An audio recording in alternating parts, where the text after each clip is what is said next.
Chapter 1243. I will send the address to Your Excellency's mobile phone later, and someone will bring Your Excellency here to inspect the goods. Remember to prepare the first deposit, Your Excellency. With that, Kawang hung up the phone. He was still wearing his white coat as he glanced at the computer screen and the subsequent reports. What he had planned hadn't happened. The important chess piece that should have called him at this time seemed to have gone missing. The large-scale trampling incident he had wanted to see was like a mist, it hadn't even appeared. What did this mean? Kawang knew it clearly. This meant that none of the hostages he had found would appear. The students hadn't come to the border. The off-road vehicle he had prepared had lost its purpose. At the start, Kawang had assumed that China was trying to calm the public, suppressing the news and not reporting it. But after he had received the news, he realized that someone had ruined his plans. Someone had ruined everything he had prepared for such a long time. Kawang's gaze gradually turned cold. His eyes were like a snake's, filled with a sinister aura. The sun in the MT region had always been bright. But no matter how bright the sun was, Scorpion could feel the anger emanating from the person in front of him. Bang! Kawang raised his gun, turning to shoot a bullet at one of the informants. Then he smiled. I never expected the person Qin Mo fancied to be so capable. But it doesn't matter, it's all thanks to him that we managed to obtain such useful information. With that, he hefted the communication device in his hand. Anyone who contacted the outside world would leave a record. He had purposely asked Fan Jia to lower her standards. He hadn't expected to catch a rat. He wasn't sure who the message was sent to. But he was very interested in the contents. After all, the Chinese businessman had been mentioned. It seemed like the other party was very concerned about his business. Didn't this mean that there was something wrong with this group of people? Kawang's heart sank. He ordered his men to capture the person who had spread the news for the Chinese businessman. With one look, he understood. Even though the person had denied colluding with anyone before his death, Kawang didn't believe him. Of course, he couldn't deny that the Chinese businessman was real. But if the other party was fake, Qin Mo might be inside. Kawang smiled, reaching out to wipe away the blood at the corner of his lips. If Qin Mo really existed, the exchange of information was extremely valuable. That's right, losing the student hostage was equivalent to losing half of the initiative. However, there was one thing that he had an absolute advantage over. He had already discovered the other party's identity, but the other party was still immersed in joy, thinking that everything was going smoothly. Kawang walked over to the table, looking at the image on the screen. Suddenly, he broke into a smile. Compared to those students, you are the most valuable hostage. It's a pity I didn't manage to kidnap you back, but when Qin Mo comes, any news about you would be enough to turn him into a different person. Speaking of which, I have to thank you for letting me discover you in school. Fan Jia didn't speak because she couldn't be more familiar with that image. She had been looking for this person for such a long time, but she did not expect that her master would be the first one to meet her. This was like a slap to her face. Go and make a video. Kawang's voice was calm, he seemed to have finally adjusted his emotions. Wearing his white coat, he walked towards the computer screen. Use this footage and make some changes to the content. It's time for Qin Mo to have a second taste of what it feels like to lose something. If the Chinese businessman is really him, your video will come in handy. He didn't need to explain it clearly, Fan Jia understood her master's intentions in the next second. Back then, she had pretended to be his childhood playmate to get close to him. She hadn't expected him to see through her in less than 10 days. But even so, they knew what his weakness was. They had to find that line of defense and destroy it completely, planting a psychological cue. Now, her master was probably going to reactivate that psychological cue. If that was the case, that person's personality would change drastically and he would become one of them. With that thought, Fan Jia couldn't suppress the smile on her face, her eyes glistening. I'll go and prepare now. On the cruise, after hanging up the phone, Prince kicked the chair in front of him away, his eyes filled with depression. almost everyone present understood that feeling. Another comrade had been captured. He didn't even need to think to know what kind of cruel treatment he would receive from Kawang. It was impossible not to be furious. Right now, everyone was thinking about capturing that thug, Kawang, so that he wouldn't be able to do as he pleased in this world. There was only one person sitting on the chair, his long fingers tapping on the table as he listened to the recording of the phone call. After the third time, he removed his earphones, standing tall and handsome. Kawang is setting a trap for you, every sentence is a test. From another angle, there is a problem, he is suspecting our identity and you almost exposed yourself. Prince stilled, his eyes widening. He hadn't expected it to be so serious. He knew that Kawang was purposely provoking him but he hadn't thought much about it. Now that he had heard Qin Mo's words, Prince felt sweat dripping down his forehead. Kawang was more unpredictable than they had imagined.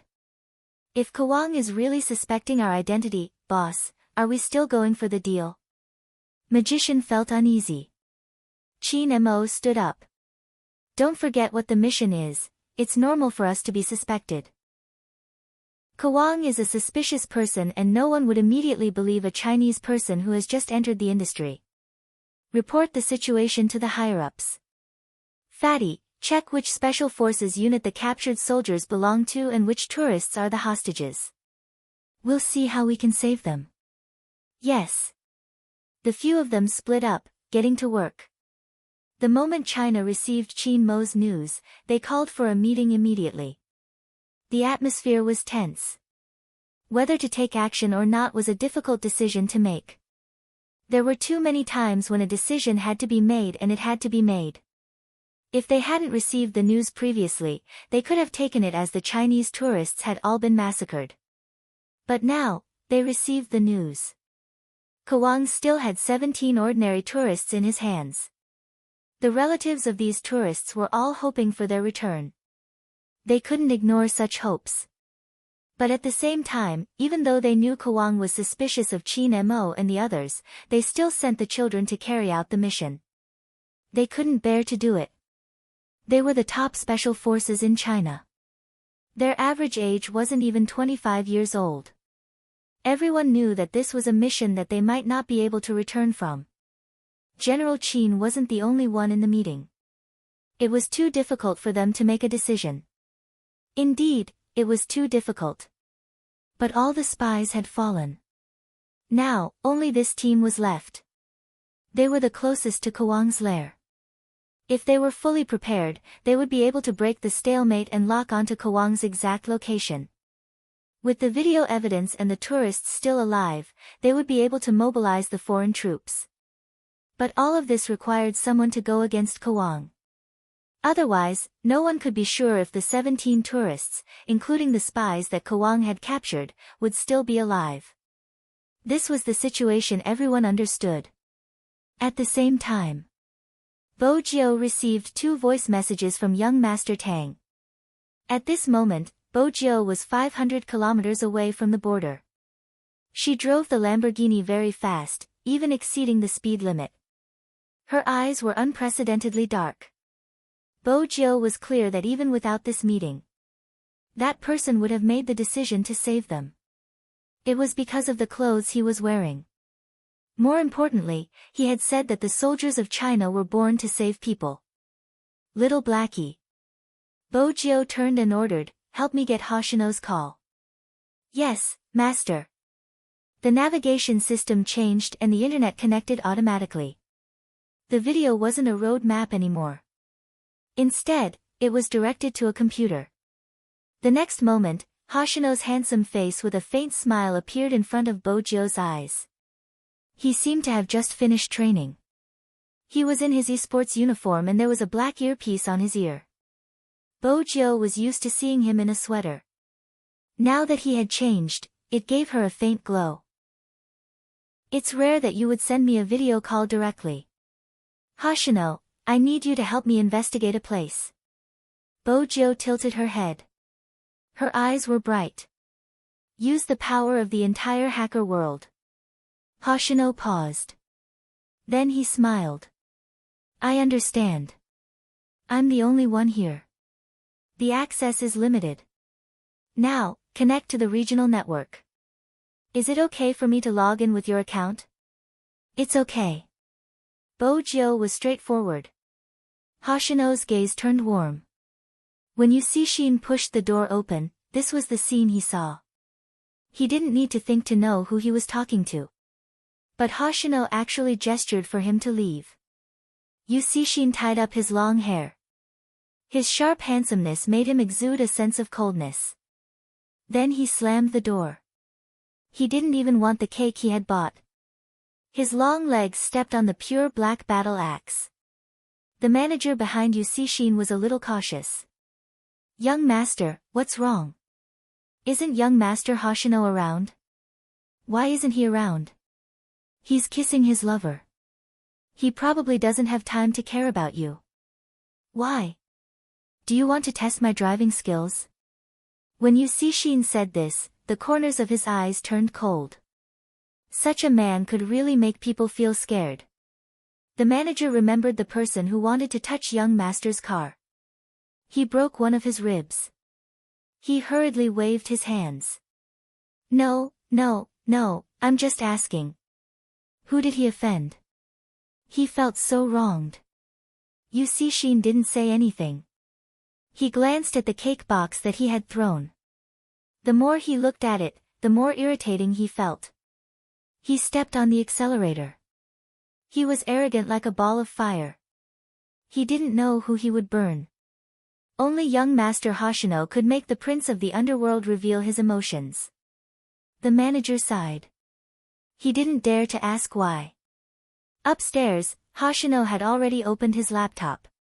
Basically, as long as he had the young lord's instructions, it would be very easy to investigate a place.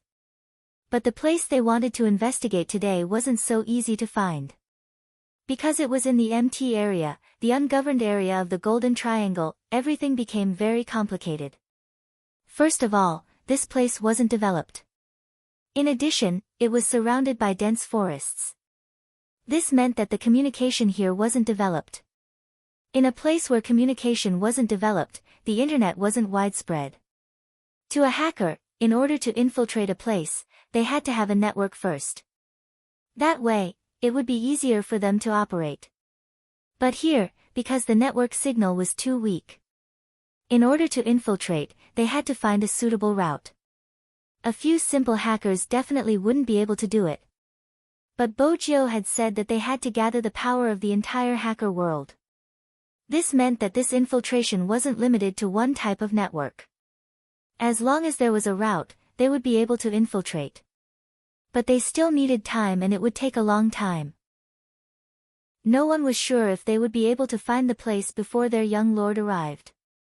Hoshino replied this question to Bojo. The next second, Bojo gave a solution. Try to start from the network operator. Starting from the network operator meant that as long as there was a signal, regardless of whether it was the main flow network or not, it would be detected.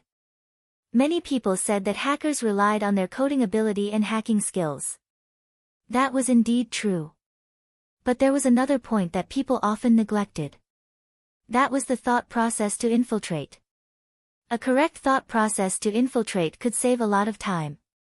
And to a hacker, time was the deciding factor. With Bojo's thought process, hackers from all over the world quickly integrated the information and deleted it. In the end, it landed on a region. This region was west of the Mekong River. It was the largest natural forest. The last piece of information regarding Kawang had come from this place. Chapter 1244. Unless someone can destroy the signal interference equipment, Bojo interrupted Hoshino. She turned the steering wheel with one hand, her eyes as dark as the night sky. Hoshino, thank you. When he heard the last few words, Hoshino knew Bojo's decision. Similarly, he knew that as an assistant, he had to prepare everything. I will get someone to prepare the equipment for you before you enter the forest. But that place has always been heavily guarded. Our spies won't stay there for long. You will have to go to the designated location to get it. As Hoshino spoke, he had already entered the regional network. The hacker aristocrat clan sounded simple. But in reality, when you got to know them, you would realize that they never lacked manpower. This was arranged by the old steward. As long as there were people, there would be a supply point. This was the rule of the underworld. Any organization would obtain the information they needed from the hacker aristocrat clan. Correspondingly, they had to provide a certain level of protection. Of course, they wouldn't care about life and death, but they would always be conservative when it came to equipment. This was an unspoken understanding. In the past, there had been people who felt that the hacker aristocrat clan was just impressive on the internet. They were probably useless in real life. They wanted to break the rules and not provide the equipment needed to end the hacker aristocrat clan. Such an organization disappeared in front of everyone's eyes in less than a week.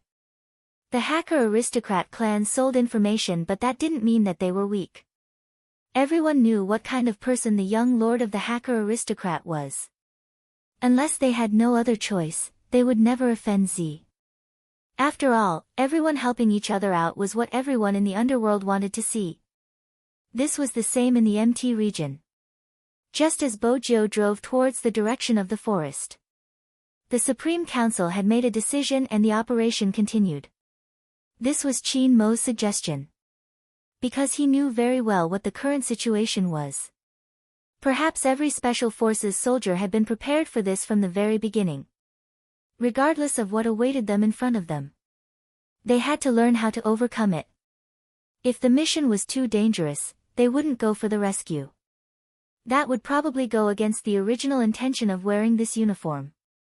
Qin Mo lifted his lids and looked at his soldier. None of them had any intention of not going. When they had heard that Kawang had Chinese compatriots, their first reaction had been to think of a way to save them. Qin Mo used a pen to draw an area on the map. According to the analysis of the information, Kawang would usually choose his old nest for a deal. The most important thing now is that no one knows the exact location of Kawang's old nest. Hence, we need to stall for time during the negotiation. The signal can't be detected. Fatty frowned. How are we going to retreat? Chapter 1245. He wanted him to show his fear towards the Devil King. Prince thought that it was too easy. However, he had never thought that he would have such an elder brother. Prince tried to put himself in the role of the little black boy. He felt that his boss might be strict, but at least he doted on his younger brother. Hence, he should be able to do whatever he wanted to. But reality proved that Prince was too naive. Just as he was about to give the devil a hug to show his brother's happiness, his boss glanced over. Boss glanced over with a cold gaze that made one's scalp numb. There's no need for physical contact. Prince glared. Then how are we going to show our brotherly love? I'll suppress you harshly. It's a sign of brotherhood, Qin Mo replied slowly. Prince, he had been living in his fantasy for one more minute. His boss wasn't like this when he was with the little black boy. He would bring him water or carry sweets in his pocket. He would smile and pat his head whenever they didn't agree. Why was he suppressing him harshly? Check your belongings. Qin Mo glanced over, his long fingers tapping on the table. According to Kawang's personality, he won't let us reach our destination directly. From the map, we have to take a boat first. Before that, we will have to alight from our own car and be blindfolded. Our belongings might be detected. Hence, we have to be careful and change all internal communication devices to watches. Wear a coat, especially the one Prince is wearing. Magician, from today onwards, you will have a habit. Magician was still in a daze. Qin Mo had already prepared a poker card for him. You play poker all the time. Magic should be easy for you. Magician glanced at the ace of hearts in his hand. He understood what his boss meant. Poker cards could be used as a hidden weapon. He couldn't bring a fully formed weapon. He could only bring something unexpected and defensive. Fatty, you will be in charge of tracking. Once we meet up with Kawang's men, you can't follow anymore. Remember to lock onto our location and maintain a 24-hour link with the troops. Yes. Qin Mo's words could be heard from the conference room. There were still 3 hours before the meeting time Kawang had said. They could only make sufficient preparations within a limited time. Kawang was already suspicious of them, and the moment they moved time, his suspicions would only increase. Therefore, this operation more or less depended on luck. In terms of disguise, there was no need to worry. Magicians' makeup skills were on par with Bojio's. In less than half an hour, Qin Mo's face had undergone a drastic change. He didn't look like he used to. Instead, he looked more like young Master Qin. However, he looked more imposing. He had a short beard on his face and looked very manly. Coupled with the knife scar at the corner of his eye, he didn't look like young Master Qin anymore. In addition, Qin Mo's natural aura made Prince feel that his boss had entered the wrong profession. He seemed more like a big boss than a gangster. At the starting point, the hour hand pointed to 3. Chapter 1246. Prince paused for a moment. Qin Mo glanced up, gesturing for him to pick up the call. Prince pressed the answer button. Kawang's laughter could be heard. He sounded extremely refined. I'm really sorry, I received news that someone leaked our meeting location. I'm investigating what exactly went wrong. Leaked? How was that possible? Prince instinctively wanted to deny it. Qin Mo moved his fingers, indicating for him to cancel today's meeting. Cancel? Prince thought he had misread the gesture, but when he glanced at his boss's face, he knew what to say. But when she looked at her boss's face again, she knew what to say. Since there's a problem, let's not meet up for now. Find out who leaked the news and kill them. I have so many connections here. If someone finds out that my family met up with you, I'll be the one in trouble. My brother definitely won't forgive me. He's beside me right now. He was just scolding me, saying that I don't have a brain. You're being too serious. Don't worry, as long as you don't leak the information, everything will be safe. Kawang seemed to be implying something, but at this moment, he smiled. But you can't go to the meeting location I sent you previously, I'll send you another address. Prince didn't agree immediately, instead, he was worried. Are you sure it's fine? You can ask around, there won't be any problems if you're serious about working with me. Kawang smiled faintly. Prince's tone was one of complete trust. Alright, send me the address, I'll head over with my brother. Alright. Kawang hung up, the smile on his face not fading. Scorpion heaved a sigh of relief. He had been worried that King would trick the other party.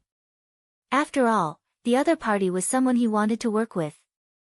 If there was a problem on the way, he wouldn't be in a good position. After all, Scorpion knew very well that no one had said that the news of their meeting had been leaked.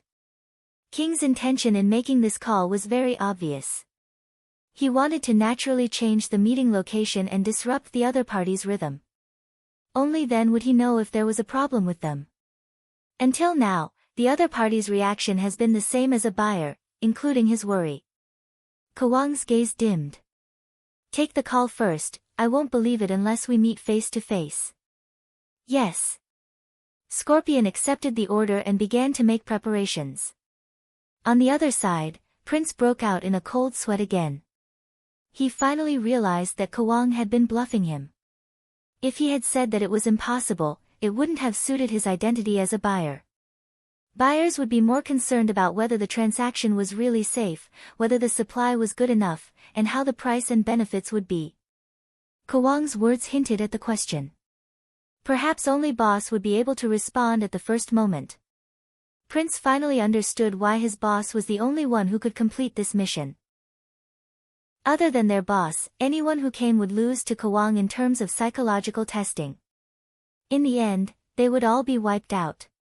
The change in location once again showed how suspicious Kawang was of them. Qin Mo knew that the other party wanted to catch them off guard, so he was especially calm and adjusted his state of mind. He didn't mess up his initial plan. As usual, they drove 3 cars out. Fatty's car was especially low-key, and after the first two cars drove out, he didn't immediately follow. Since they were in the MT area, Chin Mo would definitely consider spies. "Boss, there's a car following us in the 9 o'clock direction." Hunter turned the steering wheel, turning to look at the reflection in the rearview mirror. He frowned. Chin Mo seemed to be resting. "Normal, continue driving." "Fatty, is there anyone following you?" "No, according to boss, we set off 3 minutes later." "It's really peaceful," Fatty replied as he adjusted the rearview mirror back to its original position. He looked at the order of the cars on the viaduct. Chin Mo and the others were the first to pass, followed by the people Kawang had sent to watch them. Finally, it was Fatty. The mantis stalks the cicada, unaware of the oriole behind. It seemed magical, but it was also mentally taxing. The person sitting in the car. Only Doctor knew why his boss's every move was so precise. From the moment the phone rang, he had been constantly writing about Kawang's psychological profile. Everything looked very peaceful. But in reality, boss's battle had started earlier than them. Doctor wasn't worried that his boss would be wrong in this aspect. He was worried about his boss's psychological state. Swoosh. The car door opened. Someone walked over. It was Scorpion. It was enough to show Kawang's sincerity by sending Scorpion over. Scorpion had assumed that the person sitting in the boss seat would be the familiar prince. He hadn't expected it to be someone else. He arched a brow. "Who is this?" Prince glanced at his boss fearfully. Compared to his usual self, he seemed more restrained. "My brother." Scorpion was enlightened. At the same time, he understood something. The real boss had arrived. "Hello, I'm Scorpion. I've heard of your name." Scorpion stretched his hand out. Chin Mo was natural, not bothering to conceal his powerful aura. "I've heard about you from consultant." Scorpion was even more certain that there wouldn't be any unpleasantness in this collaboration. "Why didn't I see consultant today?" "There are some accounts that I need him to check." "I see." Scorpion didn't ask further. He lifted the black cloth in his hand. "I'm afraid I'll have to trouble everyone to cooperate." Chin Mo didn't agree immediately, his impatience obvious. He even frowned. "What's the meaning of this?" "Sometimes, the stronger your attitude, the softer the other party's attitude." Scorpion was like that. From his point of view, Chin Mo was rich and knew how to do business. In the future, the benefits from their collaboration would be huge. He couldn't defend him over such a small matter. The checks have been strict recently. According to the rules of the underworld, the first time you enter, there are too many things planted inside. If the location is known, everything will be gone. Please understand. Scorpion was ruthless when he was sinister, but when he wasn't, he was good with words. This type of person had to be careful. It wasn't without reason that Kawang had sent him. Chapter 1247. Scorpion heard the warning and immediately said, "Of course, once we earn money in the future, we will all be on the same side. Sorry for offending you this time." His words were polite. But Scorpion's wrist was firm. He lifted the black cloth and wrapped it 3 more times. Everyone was now in a state of darkness. They couldn't see anything. They couldn't even see the scanning rod when it passed by. But they could still feel it. Especially Chin Mo, he knew what was going on even when he was standing there. The person in charge of scanning shook his head at Scorpion, implying that there was no problem. Scorpion didn't speak, he raised his hand and pointed at his ear. The person in charge of scanning understood and pretended to sweep past Chin Mo's ear, but in reality, he was checking for a small Bluetooth earpiece. The alarm didn't sound, which meant everything was normal. Scorpion laughed. Come, I'll get in first." The 5 of them were arranged in a commercial car, and Wolf was holding the deposit in his hand. Even though he was blindfolded, Chin Mo's aura was so strong that it was hard to ignore him. Scorpion was very satisfied, and he gestured to the driver. What he didn't notice was, Chin Mo, who was leaning sideways, tapped lightly on his watch. The signal was activated. Fatty immediately placed his fingers on the keyboard and typed furiously in order to lock onto the position of the red dot. Finally, Fatty heaved a sigh of relief, moving towards the red dot. At the start, he didn't think much of it. But after walking for a while, he realized they were going in circles. Fatty was still worried about how to inform his boss. Actually, there wasn't a need to inform him. Because Chin Mo had already sent Scorpion leading them in circles. Perhaps other Special Forces soldiers wouldn't be outstanding even if they were trained in this area. But for Chin Mo, observing his surroundings was his forte as a criminal psychologist. It wasn't just through images, but also through sounds and senses. The same hawker had floated over 3 times. Besides, it wasn't just the hawker, the number of turns was the same as well. Chin Mo tilted his head. Blindfolded, he looked extremely harmless. But in reality, both the military doctor and magician knew. Once they entered mission mode, their boss wouldn't stop his analysis. After all, time was tight to make a deal. Scorpion took another detour, but it was only a small one. Soon, the car stopped. "Sorry to trouble you, sir. I need to change my mode of transportation." Scorpion was also very careful with his words and would not reveal any information. However, it was not difficult to tell where they were. The smell of water was strong. In addition, when they lifted their legs, there was a shaking sound. It was obvious that they were on a boat. A rattling sound rang out. Chin Mo could tell that it was the sound of a small speedboat's engine with just one listen. It seemed that they were very close to their destination. Chin Mo moved his fingers. When the speedboat started moving, the water splashed onto his hair. Separated by the black cloth, he looked calm as though he was a guest. This completely dispelled Scorpion's suspicions. However, there was a problem on Fatty's side. Suddenly, there was a network error notification. 1 second ago, Fatty was still using the network to track the signal, and the red dot was still at the address he had locked onto. The next second, the red dot had disappeared. Chapter 1248. The signal was cut off. Fatty wasn't the only one whose expression changed because of the sudden danger. Even the people sitting in the meeting room clenched their fists. This time, the operation team was truly alone and without help. Even after giving the highest order and gathering everyone's strength, including the national defense, they still couldn't reconnect the signal. When Chin Mo realized that there was no signal, it was already 10 minutes later. After all, he was blindfolded and the others weren't talking, so he really couldn't notice the abnormality on his watch. It was just that the previous few times when the message was transmitted, the watch would vibrate slightly. This time, it didn't. Chin Mo's eyes dimmed. Listening to the sound of the speedboat gliding past his ears, his emotions didn't change at all. The military doctor also knew that they had boarded the boat. Every Special Force soldier had the ability to sense the flow of water, let alone this group of people. But only the military doctor knew that any sound of water, especially in such an environment, could easily leave a psychological impression on Chin Mo. Whenever it rained, his boss's mood would be extremely bad. It wasn't without reason. The shadow that day on his boss still existed. The military doctor was even worried that it was related to the psychological suggestion. Time passed slowly. There was no progress in the meeting room. Fatty tried his best to think of a way but still couldn't lock onto the target. In the end, there was news that there was signal interference equipment inside. The radiation range was very wide, which was why it was easy for the plane to lose direction in this vicinity.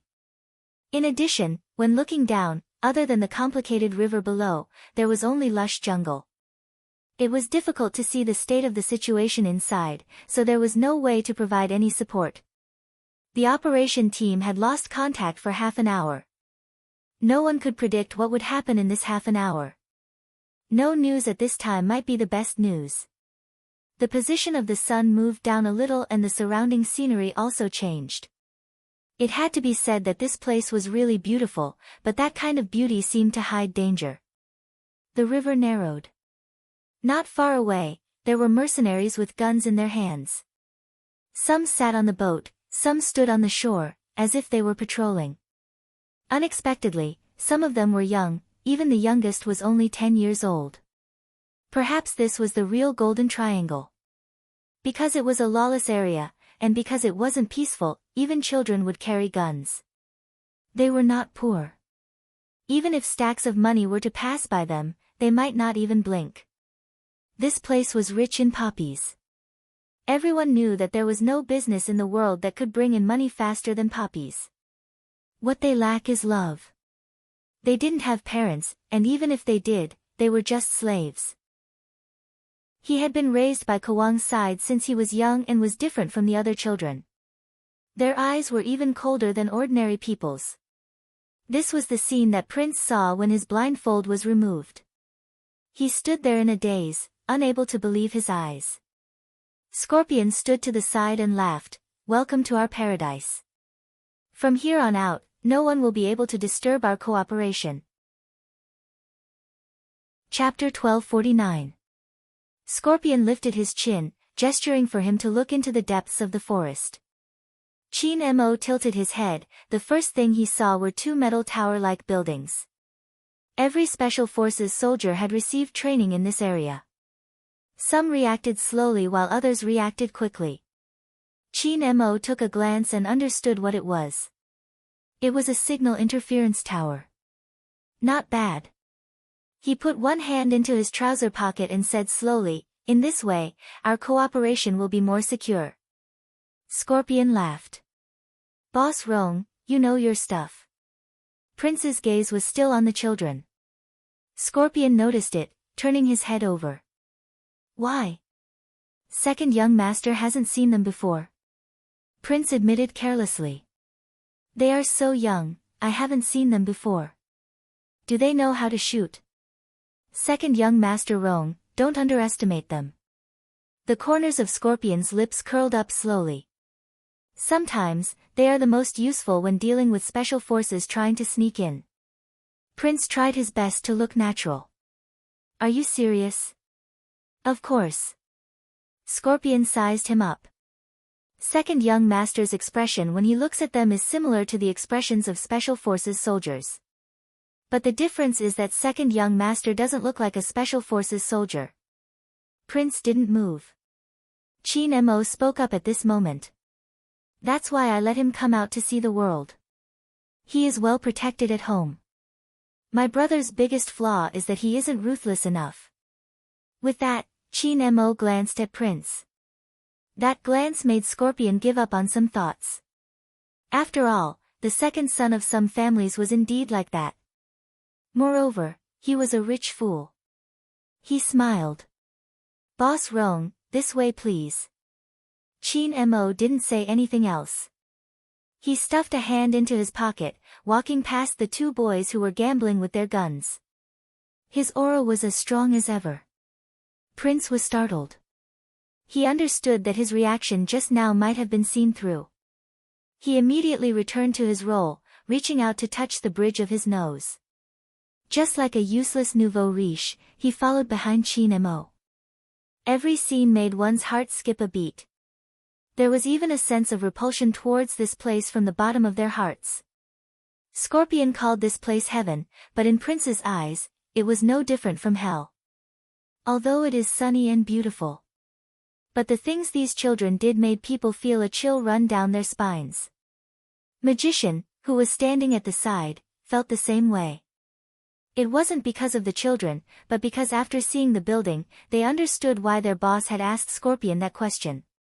Firstly, it was to lower Scorpion's guard, and secondly, it was to tell them that there was no signal here. All of their communication would have to be done through other means. From now on, they would not have any external help. Keeping himself alive and not exposing his identity was more important than anything else. Who would have thought that Kawang would hide in such a place? There was even a checkpoint on the river. Most importantly, if they continued to head east, they would reach the border of China. This was what the entire operation team was most concerned about, including Qin Mo. Because they would absolutely not tolerate any person or organization growing stronger day by day in a place so close to Huaxia, eyeing covetously like a tiger watching its prey. On the other side of the river, on a small road 50 kilometers away, a black Lamborghini roared past. It wasn't strange to see luxurious cars here, but most of them drove off-road vehicles, not this model. The AI system had already issued 3 consecutive warnings. When little Blackie predicted the next slope, he reminded the driver sincerely, "Master, slow down, really, I'm so handsome, if I drag the bottom, it would look like a pair of leather shoes opening its mouth, it would be an awkward scene." Bojo arched a brow, not intending to be gentle. Little Blackie could only activate the self-rescue function when the bottom of the car came into contact with the huge pit. In the end, there was still a little smoke, but fortunately, it wasn't injured internally. As a broken car that relied on its looks to survive till now. It wasn't easy. Bojo ignored little Blackie's next words. Bojo opened the car door, walking into a mobile market. She wasn't sure if it was because of the environment. Many of them had broken arms and legs. Bojo could roughly guess why they were in such a state. Here, those who weren't willing to sell drugs would have their arms or legs broken. Now, the shadows of the flowers could no longer be seen, they had all turned into villages and crops. But the sales of drugs didn't decrease. It was probably because there was a need, there was a market. Those who took drugs out of curiosity or other reasons. They would never know that there were some people who lived at the edge of hell. They wouldn't compromise for something in their hearts. They knew better than anyone else how much destruction this thing could bring to a family. Hence, even if they had their arms and legs broken, they didn't want to participate. Who could understand their feelings? They weren't soldiers, they weren't even Chinese. They were ordinary citizens, all of them hoped that they had never harmed anyone. Sometimes, the heavens would give some people the best living environment. But those people didn't have a shred of conscience. Those who live at the bottom of society can emit light in their eyes. Because of this. That was why they wanted to destroy the hell that Kawang had created. Bojo raised her hand, lifting a black curtain. Sometimes, what people lacked the most was medicine. Behind the black curtain, there would usually be a Mongolian doctor. This time, he was the one who provided the medicine to Bojo. The moment Bojo entered, he moved back and forth. "Honestly, I really didn't want to prepare these for you. You should know that if you go against Kawang here, you will have to collect your corpse tomorrow. But after some thought, going against you hackers isn't going to end well either, after all." Bojo's expression turned serious. She looked at Bojo and said, "That's right, I didn't want to prepare these for you." With that, the Mongolian doctor suddenly paused, his eyes brightening as he looked at Bojo. Why are you here?" Bojo paused. "We don't know each other, right?" She definitely had an impression of such a unique breed. "Also, you put the cold medicine and diarrhea medicine together." Oh, the medicine is the same," he replied seriously. Chapter 1250. "That's not right. This isn't the time for that." The Mongolian doctor was still wearing his mask when he placed the medicine down. "I've seen you play before, you're so handsome. Why aren't you competing? Why are you here? Don't tell me you aren't going to compete. I've already bought the tickets for the Asian Cup, I'm telling you. If you aren't participating, I'll kill the tickets." "Bojo," the Mongolian doctor paused before adding shyly, "I'm your fan." Bojo was thinking about how to reply. The Mongolian doctor introduced himself once more. "The moment your name appears on the live stream platform, I'll appear and I'll be the one who receives the most gifts." Bojo replied calmly, "You've got the wrong person." "I've got the wrong person." The Mongolian doctor removed his mask. "Don't underestimate the power of fans. Wait a minute, your skin has indeed turned darker and your nose isn't as straight as before." Is this the effect of breaking away from your fantasy? No, that's not right, isn't it a disguise? F***ck, why am I so dumb, it's definitely a disguise. You probably won't need the paint I prepared for you, it'll save on costs. Bojo smiled. You call that saving? I'm saving it for your gifts, the Mongolian doctor replied confidently. Bojo thought, you might as well give me something more practical. In the end, she knocked on the table. Give me the things. The Mongolian doctor became more reliable when it came to serious matters. It's all here, I'll give you something else. Most importantly, God K. When you head out later, go for a stroll so Kawang won't be able to lock onto me. I'll use these 2 days to leave. I'll give you the medicine for free, there are too many poisonous snakes in the forest, it's better to be prepared. Bojo swept a glance at the medicine box, smiling. I won't need the sulfur, do you have anesthetics? Give me a dozen needles. The Mongolian doctor was cooperative, but he did not expect his idol to take away all his belongings. After a moment, he turned towards her back view.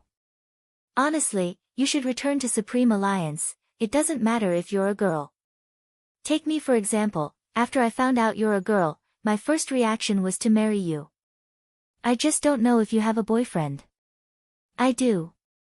This was the first time Bojo had answered the Mongolian doctor's question. She seemed to have thought of someone, her lips curling into a smile. He's great, I'm planning to propose to him. The Mongolian doctor was stunned. Not only did he suddenly fall out of love, he was also fed a wave of dog food. You're a girl, why are you proposing? Bojo couldn't hear the Mongolian doctor's cries in his heart. After all the preparations were done, the car sped off the accelerator. No matter what. She wanted to find the Almighty and send him back to Jiang City. Just like what the Mongolian doctor said. There was still an Asian competition waiting for them in Rivertown. Not for anyone. But for himself. Only in the esports arena. That was the true joy of that person. There are still 20 kilometers to the destination. A river has been detected ahead. Do you want to change your form? Xiao Hei's voice came over. Bojo swung her tail. Change. Chapter 1251. When the number 1 appeared, Bojo's right hand moved. She shifted the gears and accelerated. She held onto the steering wheel and drove the car into the water. Everyone knew that once a car entered the river, the water would rush over from all directions, seeping through the gaps in the glass. Within a few seconds, the car would be completely filled with water, and the entire car would sink, as if it was submerged from top to bottom. The people inside wouldn't be able to escape. However, the moment the car entered the water, there was an obvious change to the car window. As the entire car was submerged, there was a loud rumble. The Lamborghini's bat-like door retracted and the tires changed directions. It was as though the car was sliding. Even though the appearance didn't change, the function was completely different. It wasn't just waterproof, it had its own propeller. The movement of the water was enough to propel the car forward. The headlights in front were 5 times brighter than usual. This way, even in the water, they would be able to see the road in front clearly. Status change complete. Switch to water mode. Travel distance is 40 miles. Sufficient fuel. The detected problem is the water pressure is unstable. Manual propulsion is required. The smart navigation system fluctuated one curve after another. Bojo leaned back and looked up. She pressed the button on the sunroof and the hidden propeller rose. Accelerate. 2 words came out of her mouth. The smart navigation system responded to the corresponding force. The propeller spun faster and faster. The speed was almost twice as fast as before. The fish that were still swimming in the water dispersed. They didn't understand why such a huge fellow would enter their territory. Time trickled by. It was 4 p.m. in the afternoon. The sun shone down and pushed aside the thick fog. There was a vast expanse of flat land. The moment they reached the riverbank, Scorpion arranged for them to board an off-road vehicle. The only difference was that this time, they weren't blindfolded. Because of this, the Crown Prince felt it even more deeply. This place was too beautiful. It was indescribably beautiful. There was a sea of flowers in full bloom. At the end of it was a straw hut. It was a place that could be called a fairyland. But because of the species of the sea of flowers, it became a bone-chilling sight. Poppy. The raw material for all drugs. When he walked in, Scorpion was still smiling. Don't smell too much, the pollen here is too strong. You'll get addicted if you smell too much. Prince's fingers were stiff because the smell was too strong. It was so strong that he felt uneasy from the bottom of his heart. Chin Mo placed his hand on the edge of the car window. His hair was blown by the wind. He seemed to be enjoying it. Is that so? It should be very comfortable to sleep in such a place. Mr. Rong has the same idea as our king. Scorpion seemed to be surprised that the other party would say something like that, but on second thought, most vicious and merciless people wouldn't care if the things around them would harm others. After all, in their eyes, profit was the most important thing. Scorpion thought of this and smiled. Only then would he be worthy of being their partner. However, Scorpion did not know. From the moment they approached the sea of flowers, Prince, Magician, and the rest subconsciously held their breaths to a certain extent. He quietly held his breath. Chapter 1252. Scorpion drove the off-road vehicle into a courtyard not far from the sea of flowers. He stopped the car. On the other side, a row of mercenaries stood in front of them. They had tattoos on their faces and they held guns in their hands. Their expressions were fierce. This was probably a characteristic of this place. The perennial sunlight made their skin tanned and they looked like outlaws. Only the person in the middle was different. That was Fan Jia. But today, she didn't reveal her face. Instead, she wore a cloak and stood there, hiding her appearance. The other person was wearing a suit and looked to be in his 50s. He held a walking stick in his hand and looked over as though he had been waiting for Chin Mo. When Prince saw that person, he clenched his fists instinctively. Magician and the others were the same. Only Chin Mo's gaze was calm. He didn't look at that person. Instead, he glanced over and paused on a man in a white coat. This is our king. Scorpion introduced. King, this is Boss Rong. The man with the walking stick reached his hand out. Hello. Chin Mo lifted the corner of his lips. No one knew what he was thinking. His gaze deepened. I've heard a lot about you. Come, please. The man reached out and led Chin Mo into the house. The moment he entered the room, Chin Mo could smell the fragrance of poppies. Sir, you really know how to enjoy yourself, Chin Mo said when he sat down.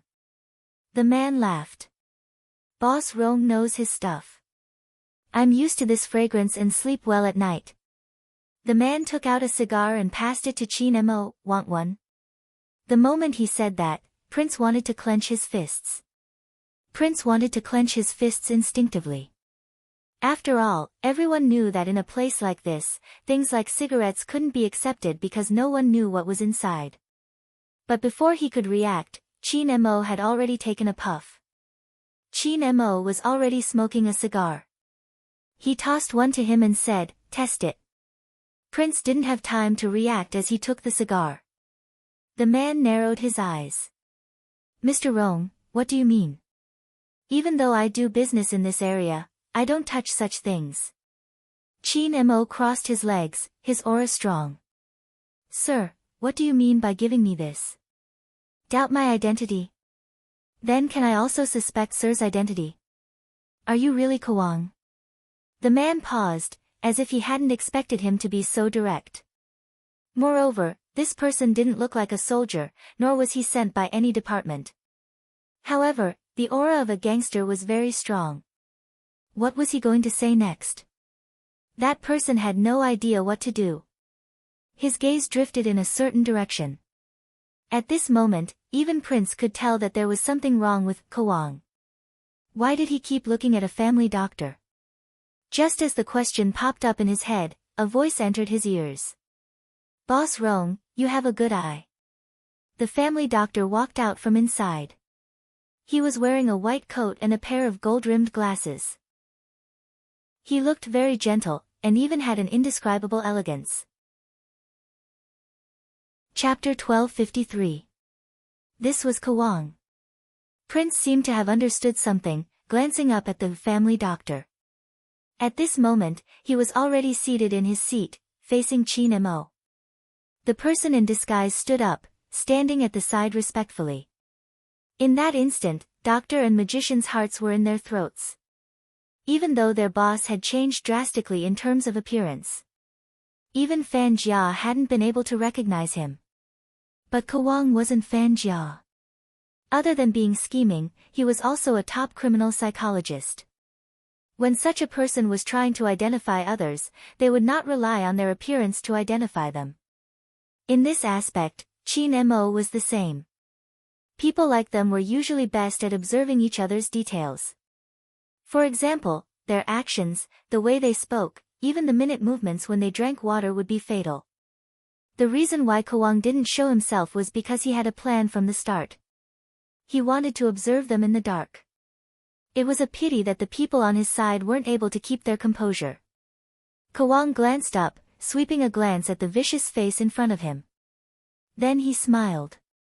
Open the cigars, it'll be easier to inspect the goods. Yes. Scorpion reached for a cigar, slicing it with a knife. Other than the tobacco, there was white powder inside.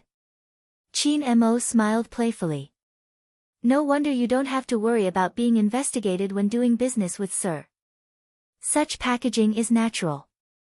That's normal. Kwang chuckled, raising the teapot and pouring a cup for Qin Mo. I like Chinese calligraphy the most, but my skills are limited. In the past, I had a student who was good at calligraphy. It's a pity that he didn't follow me, but he made me very interested in Chinese culture, so. Kwang smiled, lifting the teapot to pour a cup for Qin Mo. Kwang paused. Fan Jia passed him a ballpoint pen. Kwang reached out and broke it open. It was all fine white powder. Prince gritted his teeth as he watched from the side, but he couldn't show any hint of anger. He actually used stationery to transport goods.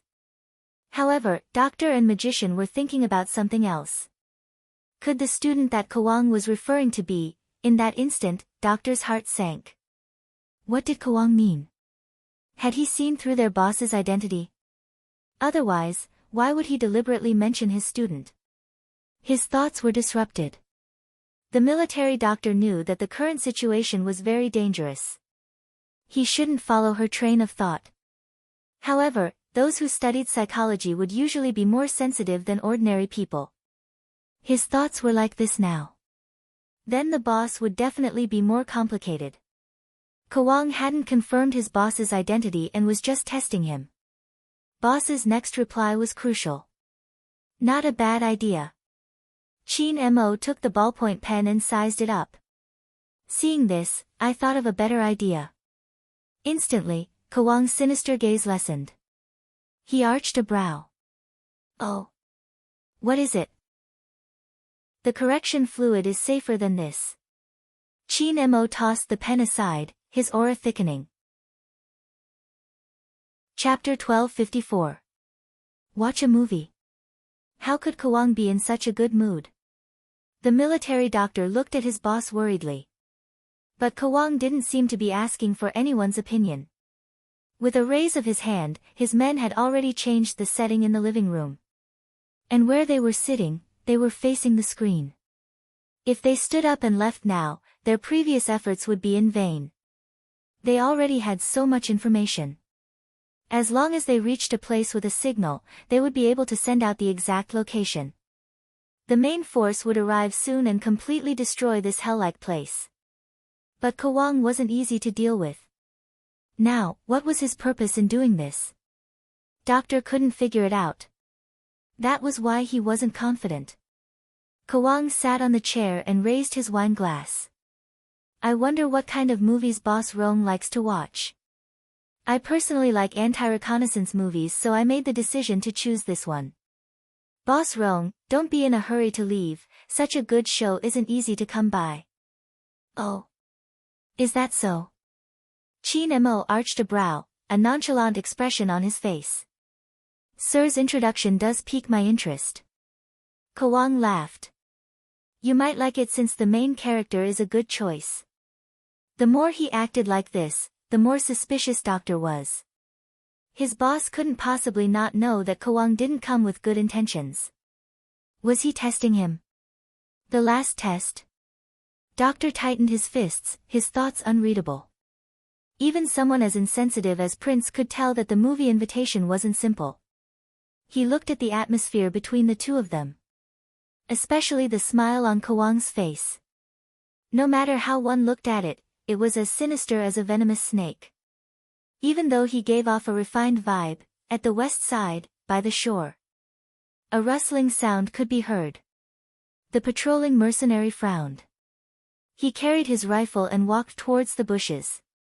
The moment he stepped in, before he could raise his rifle, a figure flew down from the tree, a needle plunging into his neck. It was a fatal blow. The mercenary opened his mouth, looking at the youngster on the ground. His breathing stopped abruptly. Bo Jiu pulled him to the shore. Under the layers of banana leaves, a car door was revealed. Her movements were very fast. She took off the person's clothes and put them back on in less than a minute. The network has been completely blocked. I can't contact the outside world, and the outside world can't contact us either. I won't be able to lock onto Master's location, so when Master moves, you must be careful. Little Black will wait for you to come back. Bo Jiu didn't waste her breath.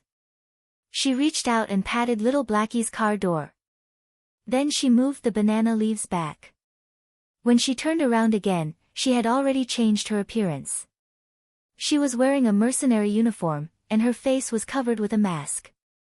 In order to make the effect more realistic, she even got a one-time tattoo at the corner of her eye. Other than the gun in her hand and the 4 syringes in her pocket, she had no other weapons. But that was all they could do, because they wanted to sneak in and destroy the signal tower. Therefore, they had to travel light and not bring anything. Chapter 1255. Bo Jiu knew she was at the periphery, she had to head in. Bo Jiu lifted her head, glancing towards the signal jamming tower 3 kilometers away. However, in the next second, his figure paused for a moment. There were poppies everywhere, swaying along with the wind. It was beautiful, but it gave off a strong sense of danger. After all, it was hard to concentrate if one smelled too much of the pollen. Since the network signal couldn't be used, the laptop was useless. Of course, it wasn't certain. There were still loopholes in the network. Bo Jiu reached for the communication cable and the black earpiece she had taken from the mercenary. Her eyes dimmed. But in a place with a signal jamming tower, hacking into the network would be easily discovered. This was what she had done. Of course, she wouldn't fall into such a trap. Based on the time, the Almighty should have met up with Kawang. If they found out that someone had infiltrated the group, the Almighty's disguise would be exposed. Bo Jiu tilted her head. Besides, there were many ways to stop the signal jamming tower. Hacking wasn't the only way. She had to shut down the signal jamming tower without exposing the Almighty's identity. That way, the investigation team would have enough time to lock onto the exact location. Bo Jiu believed the Almighty had other plans in mind. That was why she was sure there would be an investigation team not far from here. They should have stopped at the place where they couldn't find the Almighty. Even though she was worried, she couldn't search recklessly because the moment she did, the entire mission would be in vain. Kawang would take the chance to escape, just like the previous time. Hence, she couldn't give Kawang another chance. She had to confirm the location before closing in quietly. That way, Kawang would be caught off guard. You must be thinking the same thing. Brother Mo. Bo Jiu glanced up, plugging her earpiece. Her slender figure was about to move when a voice came from behind her. A voice came from behind. "Hey, you, who are you in charge of? Why are you here?" Bo Jio turned with her gun, speaking in the local language. "I'm here to relieve myself, my head hurts from looking at those farmers."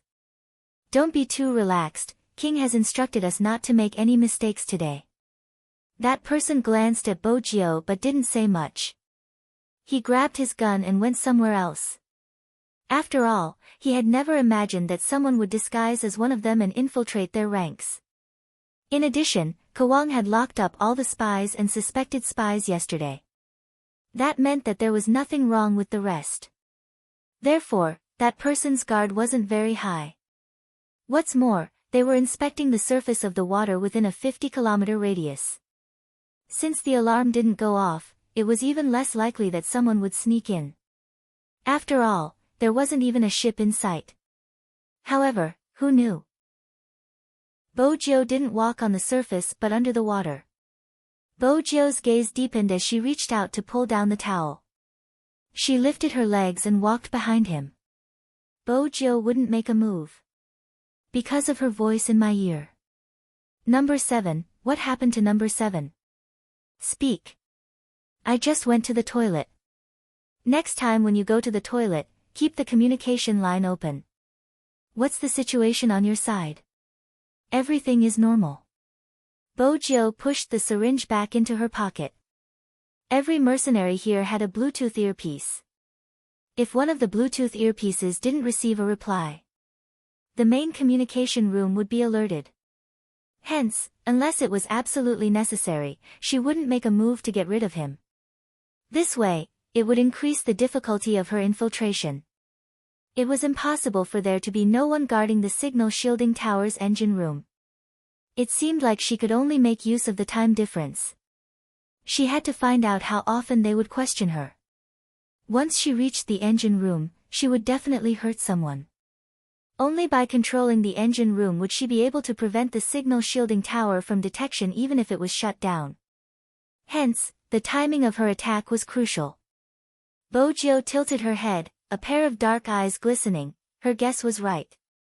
Perhaps it was because he knew a person too well that he could even guess the other party's thoughts. Qin Mo had chosen this method to get close to Kawang because he wanted to drag him out. While they were discussing business, the troops would be able to accurately lock onto Kawang's location and the largest drug production base. In order to rescue all the hostages safely, they had to get close to him when he least expected it.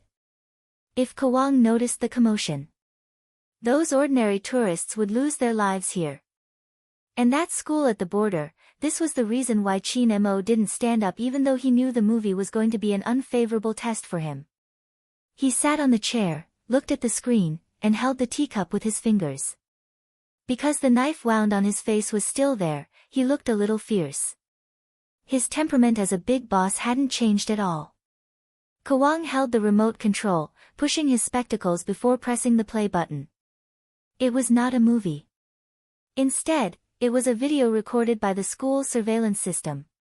Qin Mo leaned back.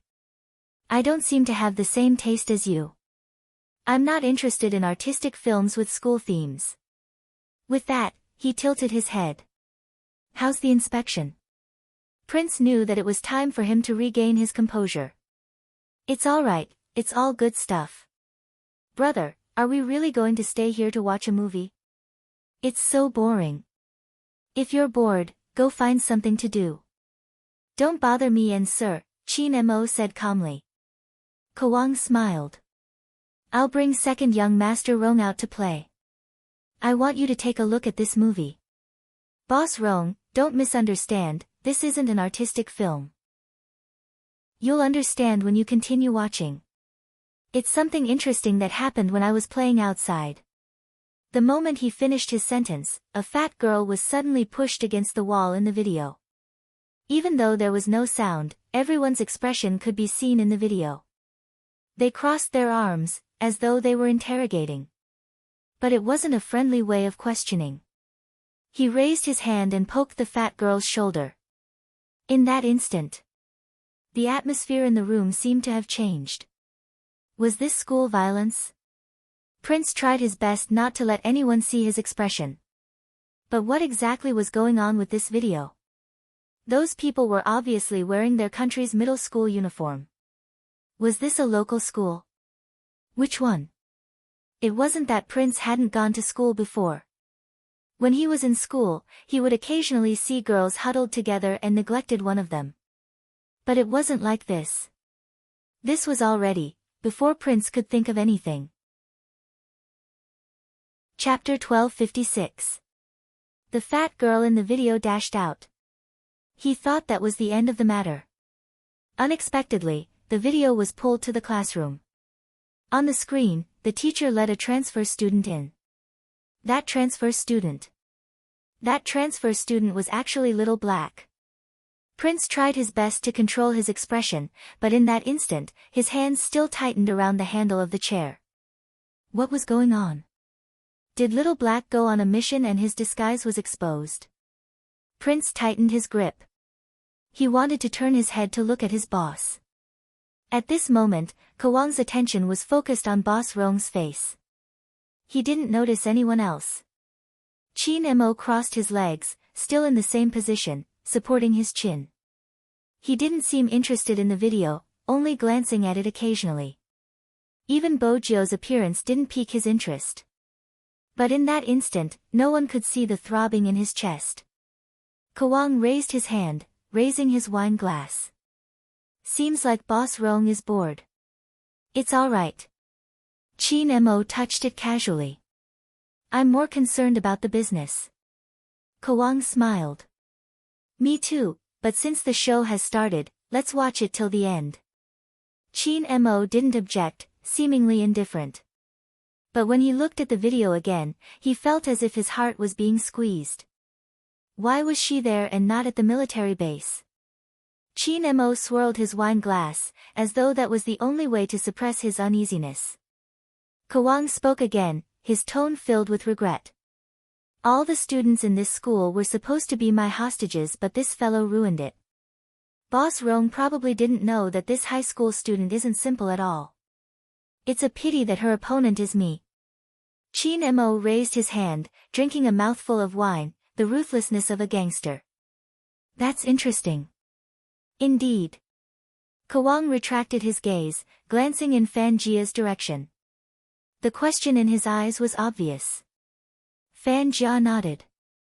Kwang lowered his head with a smile, his eyes filled with danger. Up until now, there hadn't been any flaws. He had suspected that Chin Mo was the one in charge of the business. President Rong did look like someone from the underworld. Even his small habits didn't seem like something Chin Mo would do. In his memory, that young man was always arrogant, and when he looked at him, there was even a trace of boredom in his eyes. It was the most unpleasant experience he had ever had as a professor. All the students in the university looked at him with eyes full of worship. However, the successor that he had chosen was looking at him with that kind of gaze. In fact, it was completely incompatible with his philosophy. They were both people who understood human nature the most, just like him. Not only did they refuse to cooperate with him, but they even put him in jail. Ordinary people were meant to be used and dominated. It was time for Chin Mo to understand this logic. Yes, Kwang didn't really want Chin Mo to die. Rather than letting him die, he would rather have him become his subordinate. That was what he wanted to see the most. As long as he could successfully activate the hypnosis, Chin Mo would become his best weapon against the military. So he had to figure it out. After all, Boss Rong was here to do business. Chapter 1257. At this moment, outside the wooden hut, in the middle of the sea of flowers, it wasn't easy to grow the poppies well. The mercenaries would always patrol the area so that the farmers wouldn't dare to have any ulterior motives. Similarly, this area became the most heavily guarded area. Bo Jio carried her gun and walked past one of the farmers. Her actions were fierce.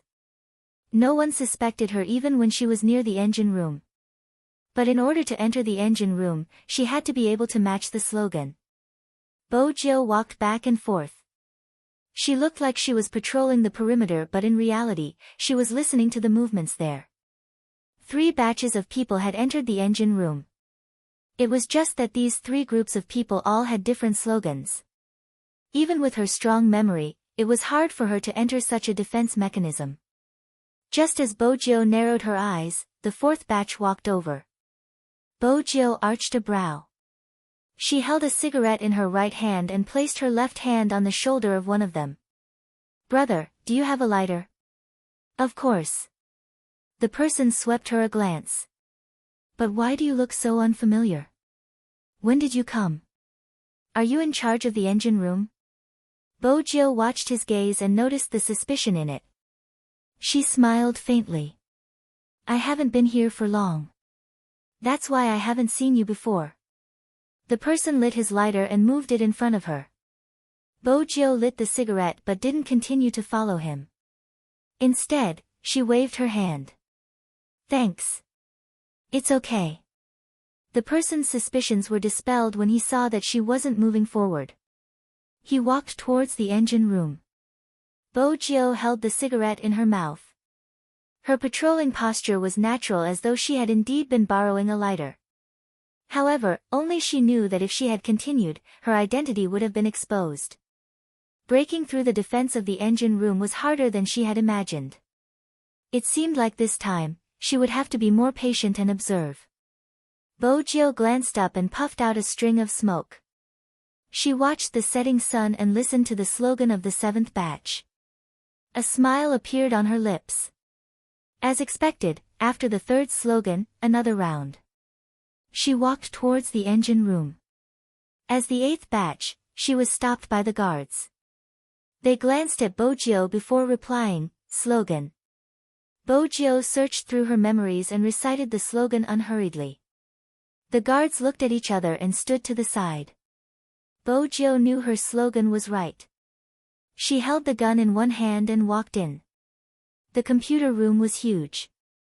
Once she entered, she could see the security cameras in the corridor. There were a total of 6 of them, and every single one of them was an obstacle to her movements. Therefore, she had to change her identity so that she could come into contact with the mainframe without using force. Yes, there was a change in her plan. After she saw so many cameras made, she wasn't going to destroy the tower again. Because there was another way that was safer. Using the computers here to share IP addresses would not be blocked by the signal tower. The shielding equipment was like a protective shield that perfectly covered the area, making it impossible for anyone to find it quickly. But if it was their own network and equipment, it definitely wasn't blocked. Otherwise, how could they communicate normally?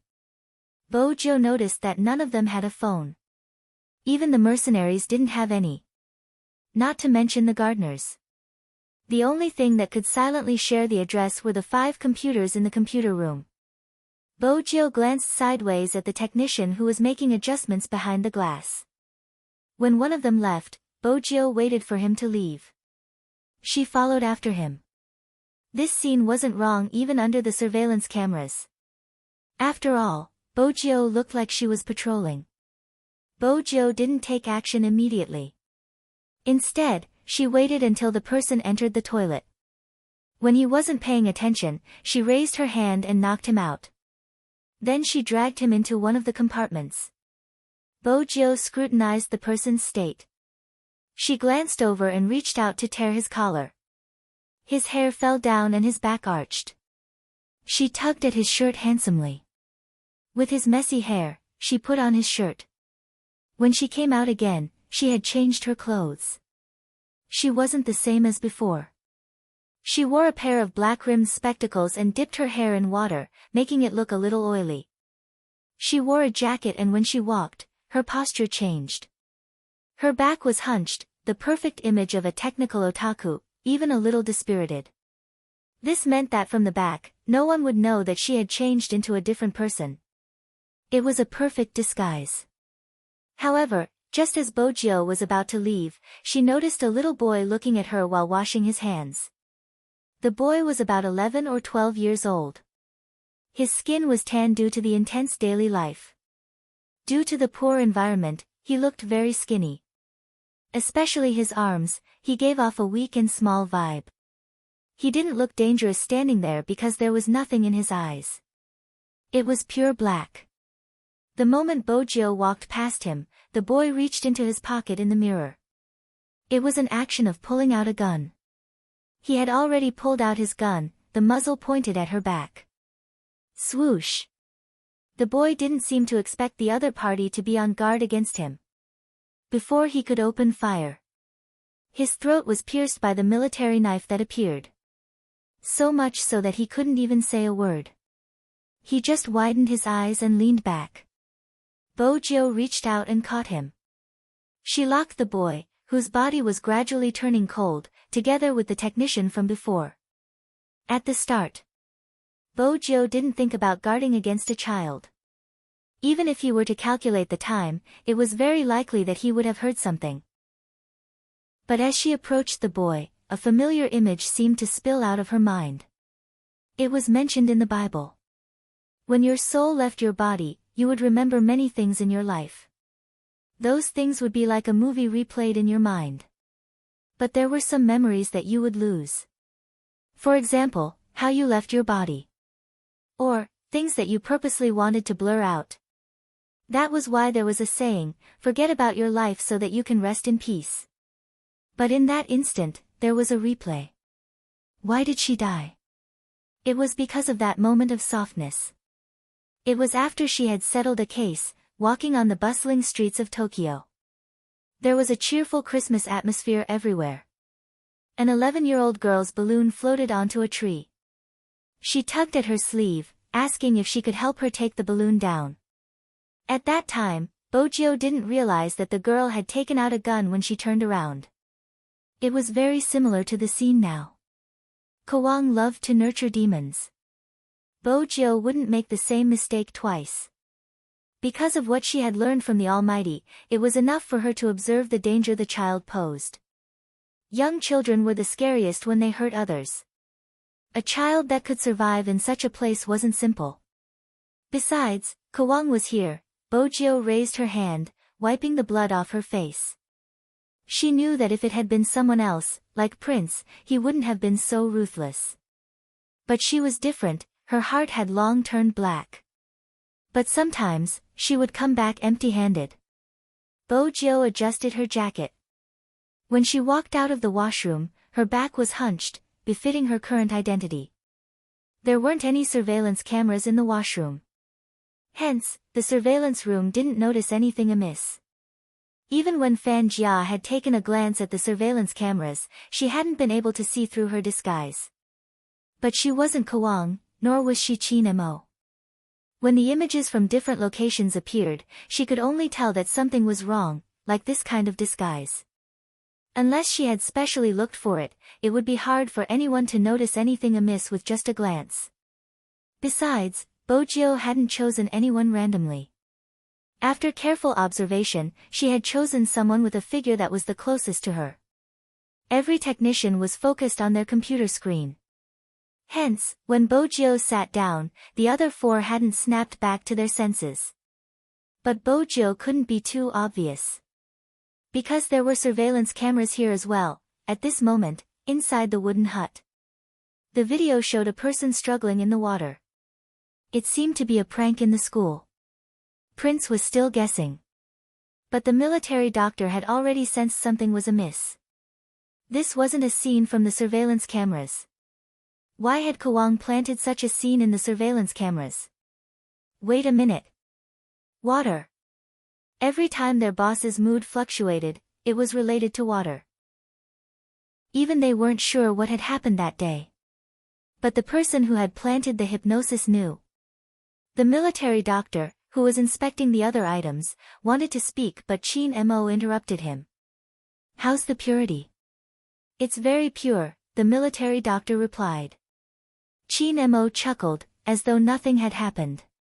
He used his wine glass to touch Kwang's. Let's have a pleasant cooperation. Let's have a pleasant cooperation.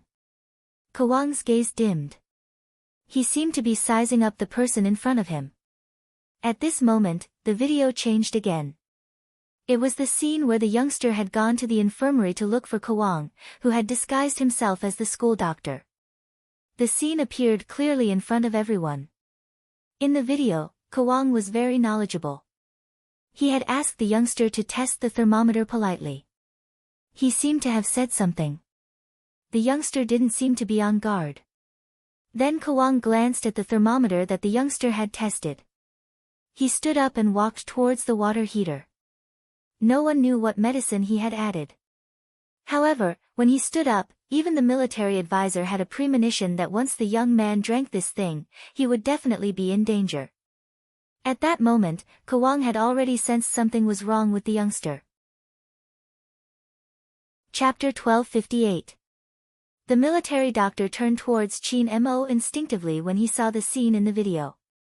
Recruit number 10 held a special meaning to his boss. The military doctor remembered clearly how many rules his boss had broken in the military just to get closer to the recruit. He had never imagined that he would see such a smile on his boss's face. It was pure and without any impurities. It was because he had thought of that person. But now, the recruit wasn't able to escape. In the video, Kwang had already turned over, passing the medicine to the youngster. The youngster took it. At this moment, the video stopped. Prince's eyes were red but he couldn't lift his head to show his abnormality. Kwang was in a good mood, pouring himself another glass of wine. Boss Rong, can you guess how I dealt with him in the end? Chin Mo sat there, feeling a chill in his heart. After a certain degree of pain, he would no longer feel it.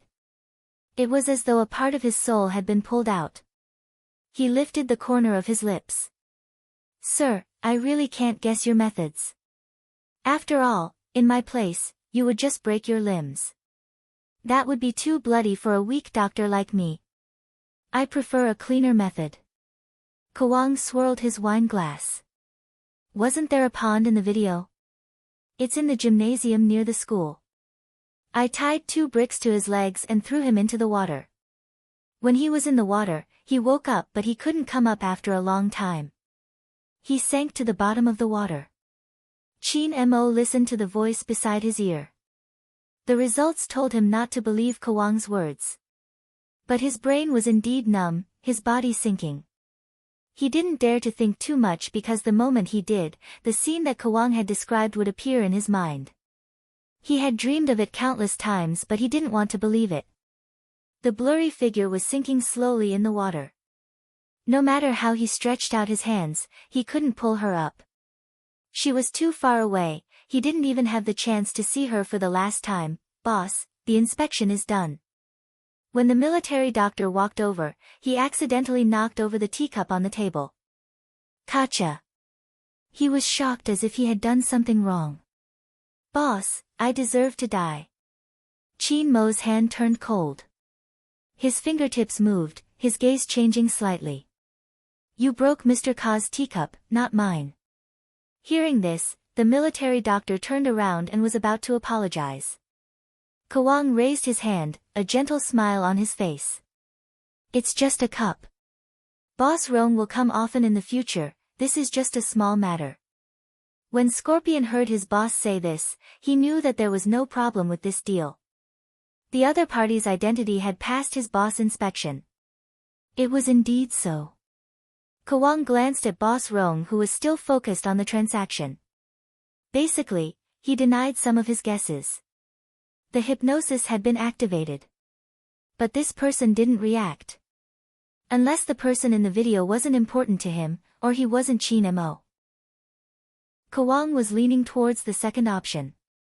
After all, that youngster was their trump card against Chin Mo.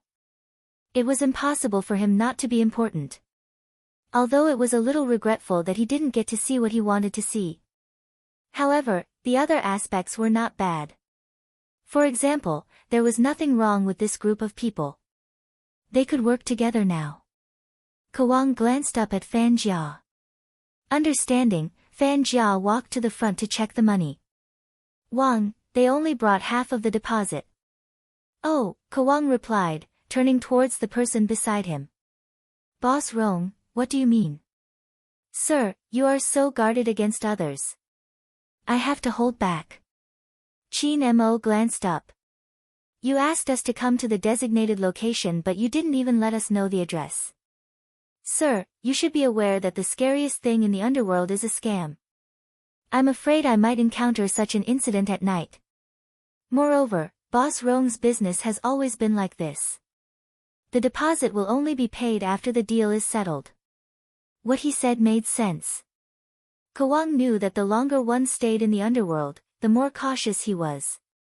After all, there would be times when he failed miserably. Qin Mo stood up, grabbing his jacket. Since there are no problems with the goods, we can inform the consultant and get him to transfer the other portion of the deposit into your account. Prince spoke up at the right time. Brother, don't worry. I can't get through. I tried but there isn't any signal here. I'm sorry. Kawang smiled. Second young master must not be used to it. I have no choice, this place is only this big and it's just a business to maintain my livelihood. However, China keeps chasing after me. In order to defend myself, I have to resort to such means. With that, Kawang paused. Fan Jia, pass your phone to Boss Rong. Yes. Fan Jia reached out, passing her phone over. Since he wasn't the person, there wasn't much to see. Qin Mo didn't move. Prince didn't know what was wrong with his boss but he knew he had to pick up the phone. They had put in so much effort just for this. He reached out to take the phone, placing it in Qin Mo's palm. Brother, you should contact the family. The consultant won't listen to me. Qin Mo's gaze was deep. Prince couldn't read his emotions but there was an indescribable danger in his eyes. Contact the family, Qin Mo replied, dialing a string of numbers. Ring ring ring. Logically speaking, there shouldn't be any phones in such an important meeting.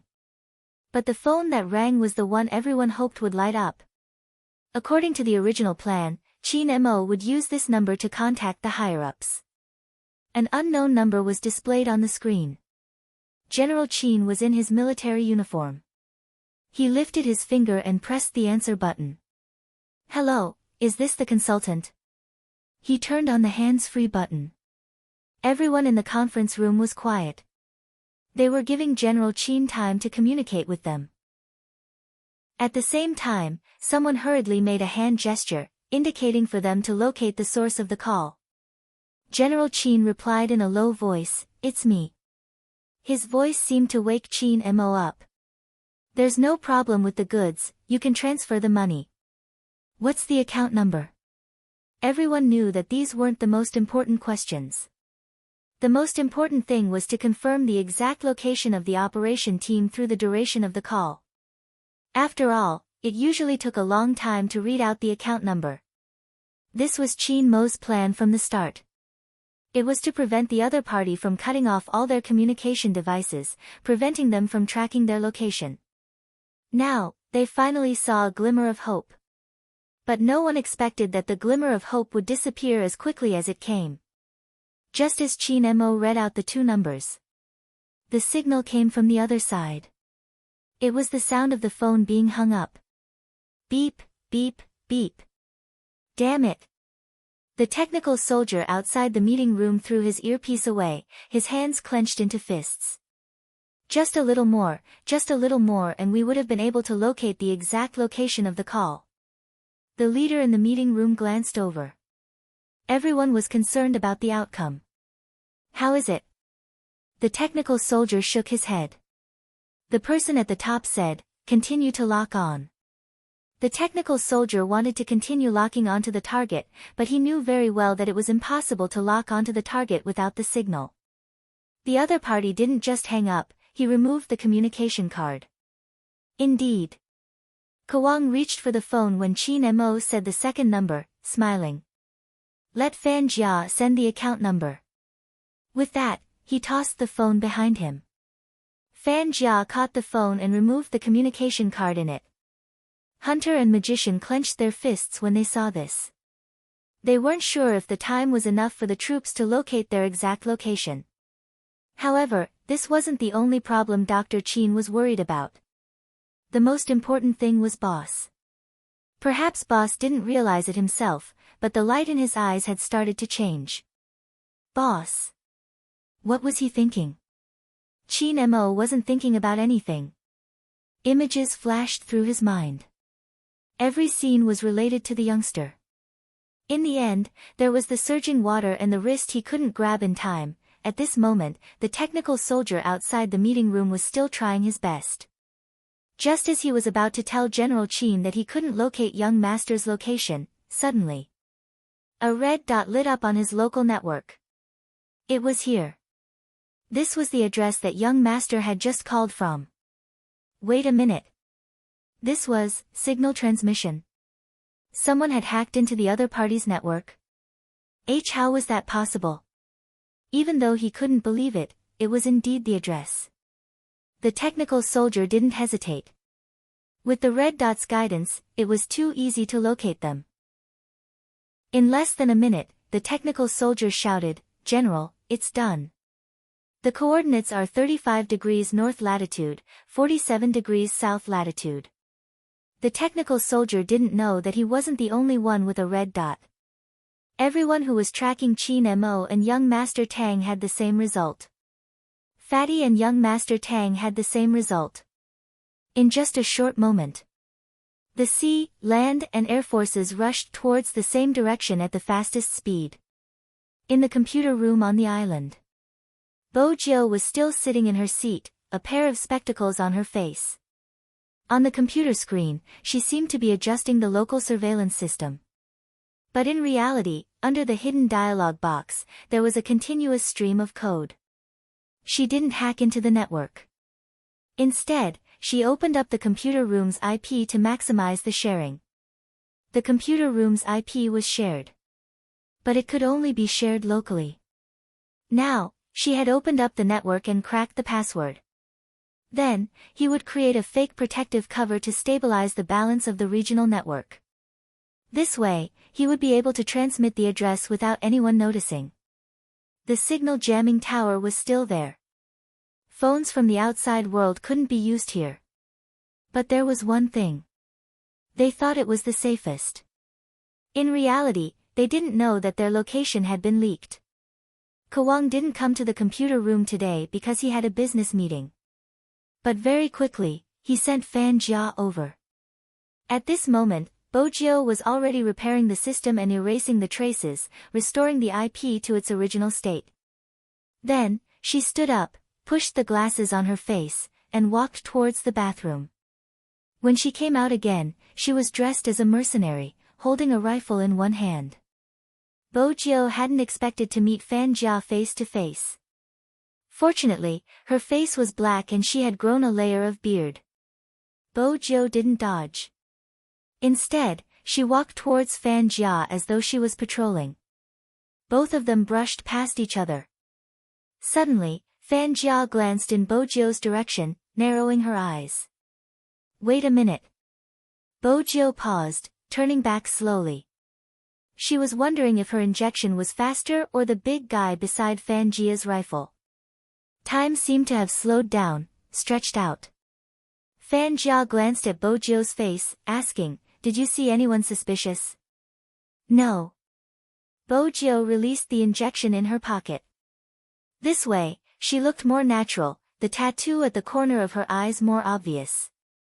Fan Jia had more important things to do, she wasn't going to waste her time on a mercenary. She turned, reaching out to push the glass door open. Bo Jiu stood outside, her voice faintly audible. "Is there anything amiss?" "No." "Where's the person sitting on the second computer?" "She's here, she probably went to the washroom." Fan Jia frowned, turning on the computer on the second computer instinctively. Her first reaction was to check if there were any signs of an attack on the regional network, to check if there were any problems with the firewall. She also checked the computer for any abnormalities. After confirming there were no problems, she stood up, her expression unhappy. In the future, no one is allowed to go out alone, not even to the washroom, understand? Yes. After Fan Jia heard the answer she wanted, she tested the shielding equipment. It was working normally. At this moment, Fan Jia didn't know. What exactly had she missed out? If Kawang had been here, he might have been able to sort out the problem quickly. No matter how smart Fan Jia was, she wouldn't have guessed that the computer room seemed normal, but in reality, it had been attacked. And the person who had attacked it. Bo Jiu walked out of the computer room. She reached out, pulling the mask up to her nose. It was probably because the mercenary's gait exuded a sense of wildness. He held the gun with one hand, his gaze filled with murderous intent. Hence, she didn't suspect his identity. Bo Jiu walked forward, one hand in her pocket, passing through the flower railings. Her next target was the wooden hut by the river. Bo Jiu tilted her handsome face. Behind the veil, she couldn't help but smile. Brother Mo, I'll see you soon. Chapter 1259. But at that moment, Bo Jiu wasn't aware of what Qin Mo was going through. The fastest reinforcements would need at least 10 minutes to get here. 10 minutes. Qin Mo suppressed the images countless times, but the emptiness in his chest was unbearable. No one noticed that his eyes had darkened. Even Kawang's attention was on Fan Jia. How is it? Master, don't worry, the engine room is functioning normally. That's good. Kawang smiled, continuing to lead them towards the lake. The poppies there were in full bloom and the latest product was produced. It was a type of candy that was even more addictive than ecstasy. Or rather, it was disguised as a candy. Prince's eyelids twitched when he saw this. Kawang seemed to enjoy his shock, tearing one of the candies apart. This is the perfect disguise, it will be easier to enter the country. The stationery is still a risk, but these fake candies are different. Besides, in the Chinese market, these are the most popular candies in the nightclubs. However, the checks are too strict and it isn't easy for some people to sell them. It would be best if the Rong family has the channels. At this moment, Prince felt extremely fortunate that they had contacted Kawang before the drug dealers. He was really vicious. In his mind, there wasn't anything he should or shouldn't do. What would happen if these things entered the supermarket by mistake? Children would definitely eat them. Prince couldn't imagine such a scene. Was Kawang trying to use drugs to control everyone's lives? Why? Second young master doesn't seem to like such packaging. Kawang was observant, his eyes dark as he watched Prince's expression. In that instant, almost everyone sensed a message. There was a flaw on their side. Kawang was suspicious. At the same time, Fan Jia, who had hung up, glanced at the number 2 camera. After waiting for a full 3 minutes, she suddenly asked, "When did he go to the toilet?" "It's been about 15 minutes.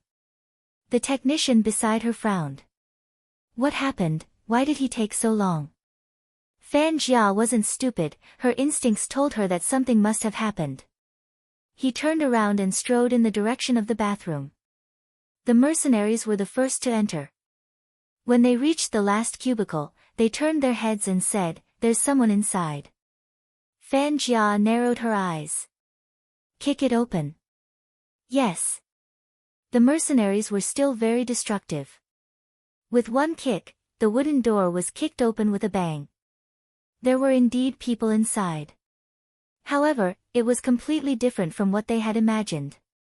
A technician who had been knocked unconscious and a boy who had been stabbed in the head with a syringe.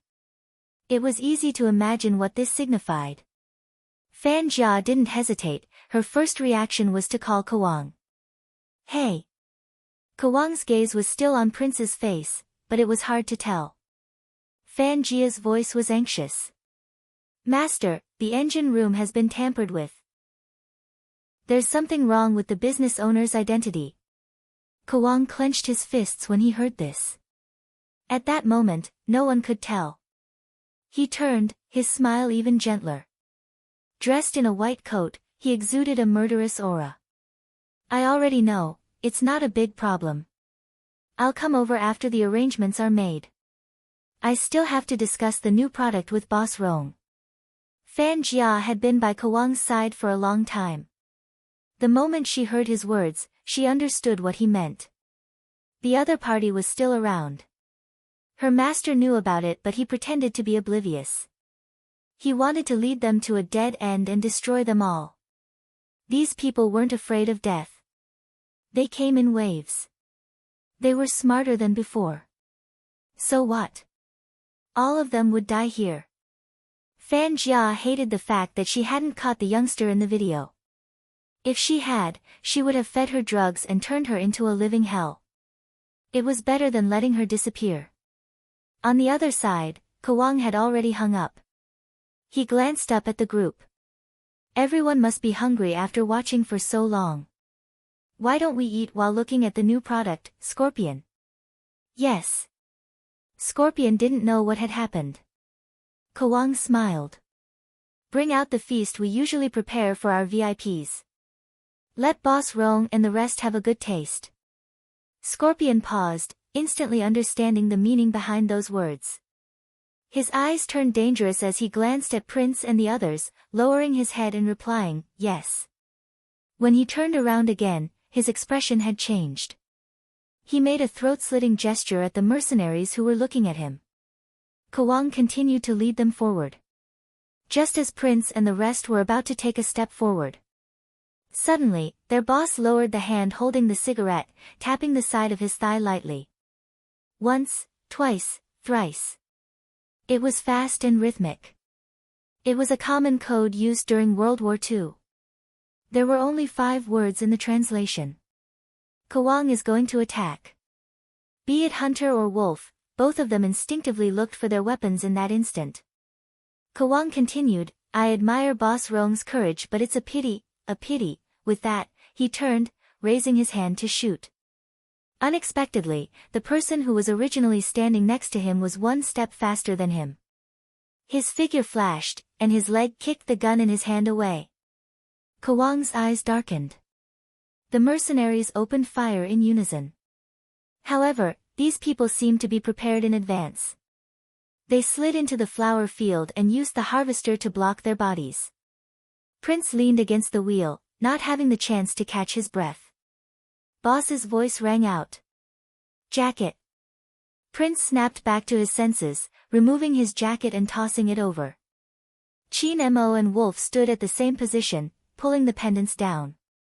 The two of them started working. In less than 20 seconds, 2 small guns were produced. Prince was wearing bullets on his wrist. There weren't many, only 10 bullets. They were loaded into the 2 guns. When they had entered, they had gone through a strict inspection. Scorpion was so thorough that he even checked their ears. He hadn't expected them to have guns. Charge, they don't have any weapons. Scorpion lifted the gun in his hand. But the moment he finished speaking, there was a loud bang. The mercenary closest to the harvester fell to the ground, his head blown off. They have a sniper. The mercenaries exchanged glances, wanting to scatter. But a second gunshot rang in the air. Another bullet pierced through his chest. Scorpion couldn't figure out where they had gotten their weapons from. Until he saw the black leather jacket. He kicked the wooden bucket beside him. It was filled with poppies. How dare they trick him so brazenly? That second young master didn't like this kind of upstart clothing that was full of metal accessories. Instead, he liked to assemble those accessories together to form a gun. Scorpion hadn't thought of this. Firstly, Prince's image was too deep. Secondly, it was hard to guess Almighty Qin's tricks. That was why Scorpion had made a mistake in his work. He was able to react better. Everything that the other party had done was planned. Even disguising as someone was one of them. Very quickly, Scorpion realized that they weren't the same as the people they had met previously. Ah! Scorpion screamed, aiming his gun at the same spot. Who exactly are you? Qin Mo's gaze darkened. After the bullet brushed past his ear, he seemed to have woken up again. He lifted his head and said, Chinese soldiers. The words were like blood that flowed into his heart. This made Prince stand up abruptly. He caught the gun that Wolf threw over and fired at the mercenary on the right who was trying to approach him. 3 people had already fallen on this side, but the people on the other side were completely unharmed. Kawang watched the scene with a dark expression. Set up the sniper cannon. Yes. Scorpion's eyes flashed. He pushed the person beside him away and placed the long-barrel sniper cannon on his shoulder. A shot like that. As long as it hit the harvester. It wouldn't just be the machine that would explode, the people behind would be blown away as well. But right at this moment. Suddenly, a loud buzzing sound came from the sky. In that instant, everyone on the ground looked up at the sky. 1, 2, 3, 4. A total of 18 military fighter jets with the red flag on them rushed out of the spreading clouds, appearing in front of them with an unstoppable aura. This time, there was no warning. With the evidence that Qin Mo and his team had gathered, it was enough for them to send their troops across the border. But there was one point. China had to bring Kawang back to decide whether he was dead or alive. If he landed in someone else's hands, no one could be sure if this time would be the same as the previous time. Someone would make use of a deal with the upper class to bring Kawang back. Judging from the events that had happened before, there was a problem with the MT government. That was why Kawang had been so arrogant for so long. The moment he pointed at the military council, it was like a flood. But there wasn't a hint of panic on Kawang's face. They don't dare to move, there are so many bombs buried here. If they throw a bomb, we won't be the only ones dying. Indeed, the military planes couldn't strafe. Scorpion lifted his lips, raising the sniper cannon and firing at the wings in the sky. Bang! One of the military planes suffered damage, losing its balance. Chapter 1260. Kawang's words caused strategist's heart to skip a beat. He turned back abruptly. Due to his boss's posture, he couldn't see his expression at all. But he felt an inexplicable sense of unease. He couldn't describe the uneasiness he felt. Just his posture was enough to send a chill down strategist's spine. Qin Mo stood there with a gun in his hand, as though the changes around him didn't affect him at all. But strategist knew something wasn't right. Boss shouldn't be like this. Kawang must have sensed the problem before him. That was indeed the case. The more he looked at Qin Mo, the wider the smile on Kawang's face. It wasn't easy for us to meet and we have to separate immediately. Actually, I really want to sit down and have a good talk with you about the topic I was talking about. I believe that after today, you will have a different opinion. Kawang glanced at the watch on his wrist. It's about time, Scorpion will stay behind to play with you guys. See you later. With that, he gestured to the mercenaries. Immediately, someone started the speedboat parked on the lake. Everyone on the mission knew they couldn't let Kawang leave this place. Once he entered country T and was caught, he would be out of China's interrogation range. But the firepower on the ground was too strong and the military planes couldn't open fire due to the bombs buried in the ground. Once they got close, their wings would be shot off. Almost everyone tightened their grip on this point. Qin Mo still stood there, his eyes reflecting Kawang's back view. The white coat of the doctor overlapped with the image in his memory, causing his gaze to darken. Wolf watched as his boss strolled out. He turned, immediately thinking of a way to cover himself. Qin Mo moved quickly, his entire body exuding a cold aura. Just as the mercenary raised his hand to kill him, a card shot out faster than a bullet. A card that was faster than a bullet burst out in an instant and stabbed straight into his forehead. The card was Qin Mo, but the way he killed him was like magic. Before anyone realized it, their skin had already been scratched by the cards. At this moment, Kawang was preparing to board the boat. He turned back and glanced at the figure following them. He seemed to be in a hurry, but surprisingly, he didn't ask anyone to stop Qin Mo. Instead, it seemed like she was purposely making him follow her. She heard someone calling Boss Qin. Kawang narrowed his eyes. Let Scorpion destroy the harvester first, it's annoying for the people behind. Come on, Qin Mo, wait a little longer. You will be my most successful masterpiece. He believed that at that time. You will be willing to call me teacher. Kawang smiled as he stepped onto the boat. The mercenary stood on the shore. His figure was very familiar. He took the earpiece and said, King wants you to get rid of the special forces on the land first. Scorpion smiled and adjusted the aim of the sniper rifle. I'll take care of it now. On the other side, Prince glanced sideways and sensed the other party's intention. He wanted to push Wolf, who was the closest to him, away. The corner of Scorpion's mouth curled deeper and deeper, his killing intent filling the sky. All of you, die. Just as his finger was about to pull the trigger, a voice rang out. Bang! A fierce gunshot rang out from an unknown place. Chapter 1261. D**M*, there's a sniper. In an instant, all the mercenaries were in chaos. Blood splattered everywhere. Scorpion didn't even know how he died. He was already lying on the ground with his cannon. But that wasn't the end. At the highest point of the flower field, a slender figure was lying on the ground, with a rifle resting on her shoulder.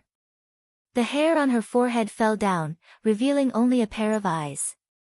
Her breathing was slow, but the speed at which she fired the gun was shockingly fast. She locked onto him accurately. It was a clean shot. Bang! Another gunshot rang out. Before the mercenaries could even react, Shi Yan had already taken out his cannon. The military aircraft in mid-air had already found an opportunity to descend. Prince, who had been prepared to die, widened his eyes. He glanced at his back before glancing up in disbelief. Someone is helping us. Could it be someone from the same industry that Kawang didn't eliminate? That's not possible. Strategist had received the information. According to what he knew, all the spies here had been locked up by Kawang. But how could he explain the 2 gunshots? Fatty, who had landed with the military aircraft, had had this question when he had received the red dot signal. After hearing the 2 gunshots, he was even more certain of his suspicions. There was someone else here besides his boss. But who could that person be?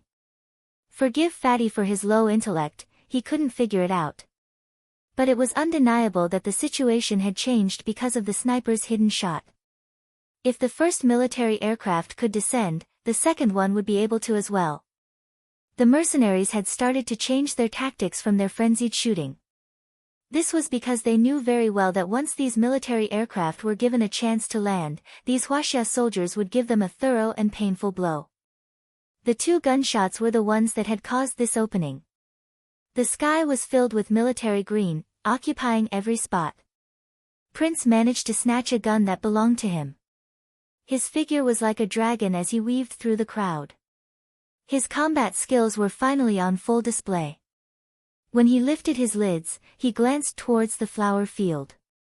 The figure was gone. Where did it go? Prince was still curious about who had saved them. On the other side, Kawang sensed the change in the situation. His eyes dimmed and his fingers tightened. He wasn't as calm as before. Instead, he was furious. Set sail. Yes. The person in charge of the rudder started the ship. 3 mercenaries stood at the bow and were pushing. Looking at the speedboat cutting through the water. Kawang slowly released his grip. But before the corners of his mouth curled up, 2 poker cards took the lives of 2 of his men. It was Qin Mo. At this time, he had already wiped off the disguise on his face. Dressed in a black windbreaker, he looked like a demon from hell. Coupled with the flames behind him and the poker cards revolving around his palm, he gave off a dangerous aura that could destroy the heavens and extinguish the earth. The big mercenary obviously took a step back. The speedboat sped up. Qin Mo stepped on the corpses by the river and leaped onto the front of the boat. Kawang stood at the cabin. When he looked at the hair hanging down his forehead, he smiled deeply. Is it painful? Qin Mo, you are my student. In terms of psychological research, I won't lose to you. So stop struggling. Look at this lake, isn't it similar to the one you saw previously? Speaking of which, you can't protect the person you like because of your responsibilities. Do you still remember our lesson? Humans are selfish. If you aren't selfish, you won't be able to protect the person you want to protect. In this world, there will always be people who don't follow the bottom line. Do you want to know how I discovered the identity of your little lover? She was probably influenced by you. She actually wanted to save one of my believers. It's a pity, that believer of mine doesn't care about anything as long as she can be noticed. It wasn't easy to choose her. Don't you people in China pay attention to small things? When I found out that she stood on the side of the plagiarist and didn't care about who was the original author, she even posted a long post to prove how smart she was, I locked onto her as my believer. As expected, as long as you give her a chance to stand in front of everyone, she will do anything, including betraying the person who thought she was bullied and wanted to protect her. That person is you, the one who tried so hard to sneak into the school to deal with me. It's a pity. From a certain perspective, I admire her. For example, the way she struggled to survive in the pond. This was a further hint. If Qin Mo was clear-headed, he would definitely know and eliminate it immediately. But now, Qin Mo wasn't clear-headed. In fact, the moment he saw the youngster in the video take the cup of water, his mental defenses were already starting to crumble. But at that moment, there was a belief that supported him. That belief was to complete the mission. Kawang would probably never understand. To a soldier in China. Especially to someone like Qin Mo. What did belief mean? It meant that even if the hypnosis was activated, he wouldn't give up. Kawang could see the change in Qin Mo's emotions. The hand hanging by his side clenched tighter. The happier Kawang was. Now, the boat was a distance away from the riverbank. He believed that no one would be able to catch up to them. Similarly, he believed Qin Mo wouldn't attack him again. As long as he continued to guide this person who had completely lost his mind. Then, he would be able to use his sharpness. Kawang had waited for this day for a long time. He couldn't control his excitement at the thought of being able to use Qin Mo. It was obvious from Kawang's state. He tried hard to control his emotions, wanting to slow down his tone so that he could carry out the hypnosis better. Think about it, are those people worth saving? Other than making you lose the most important person in your life, what else did they bring you? Qin Mo, you can totally change your way of living. You are the chosen one, why did you have to choose such a difficult path? As long as you let go of the unnecessary perseverance in your heart, the person you love won't leave you. I know you want revenge now. Those people who made you lose her, every single one of them is trash. What's wrong with getting rid of these trash? You should kill all of them, isn't that right? Chapter 1262. Her deep voice was like the water in the lake, drowning all of Qin Mo's senses. The speed of her speech, the tone of her voice and the content she was feeding him. Kawang was using a targeted hypnosis.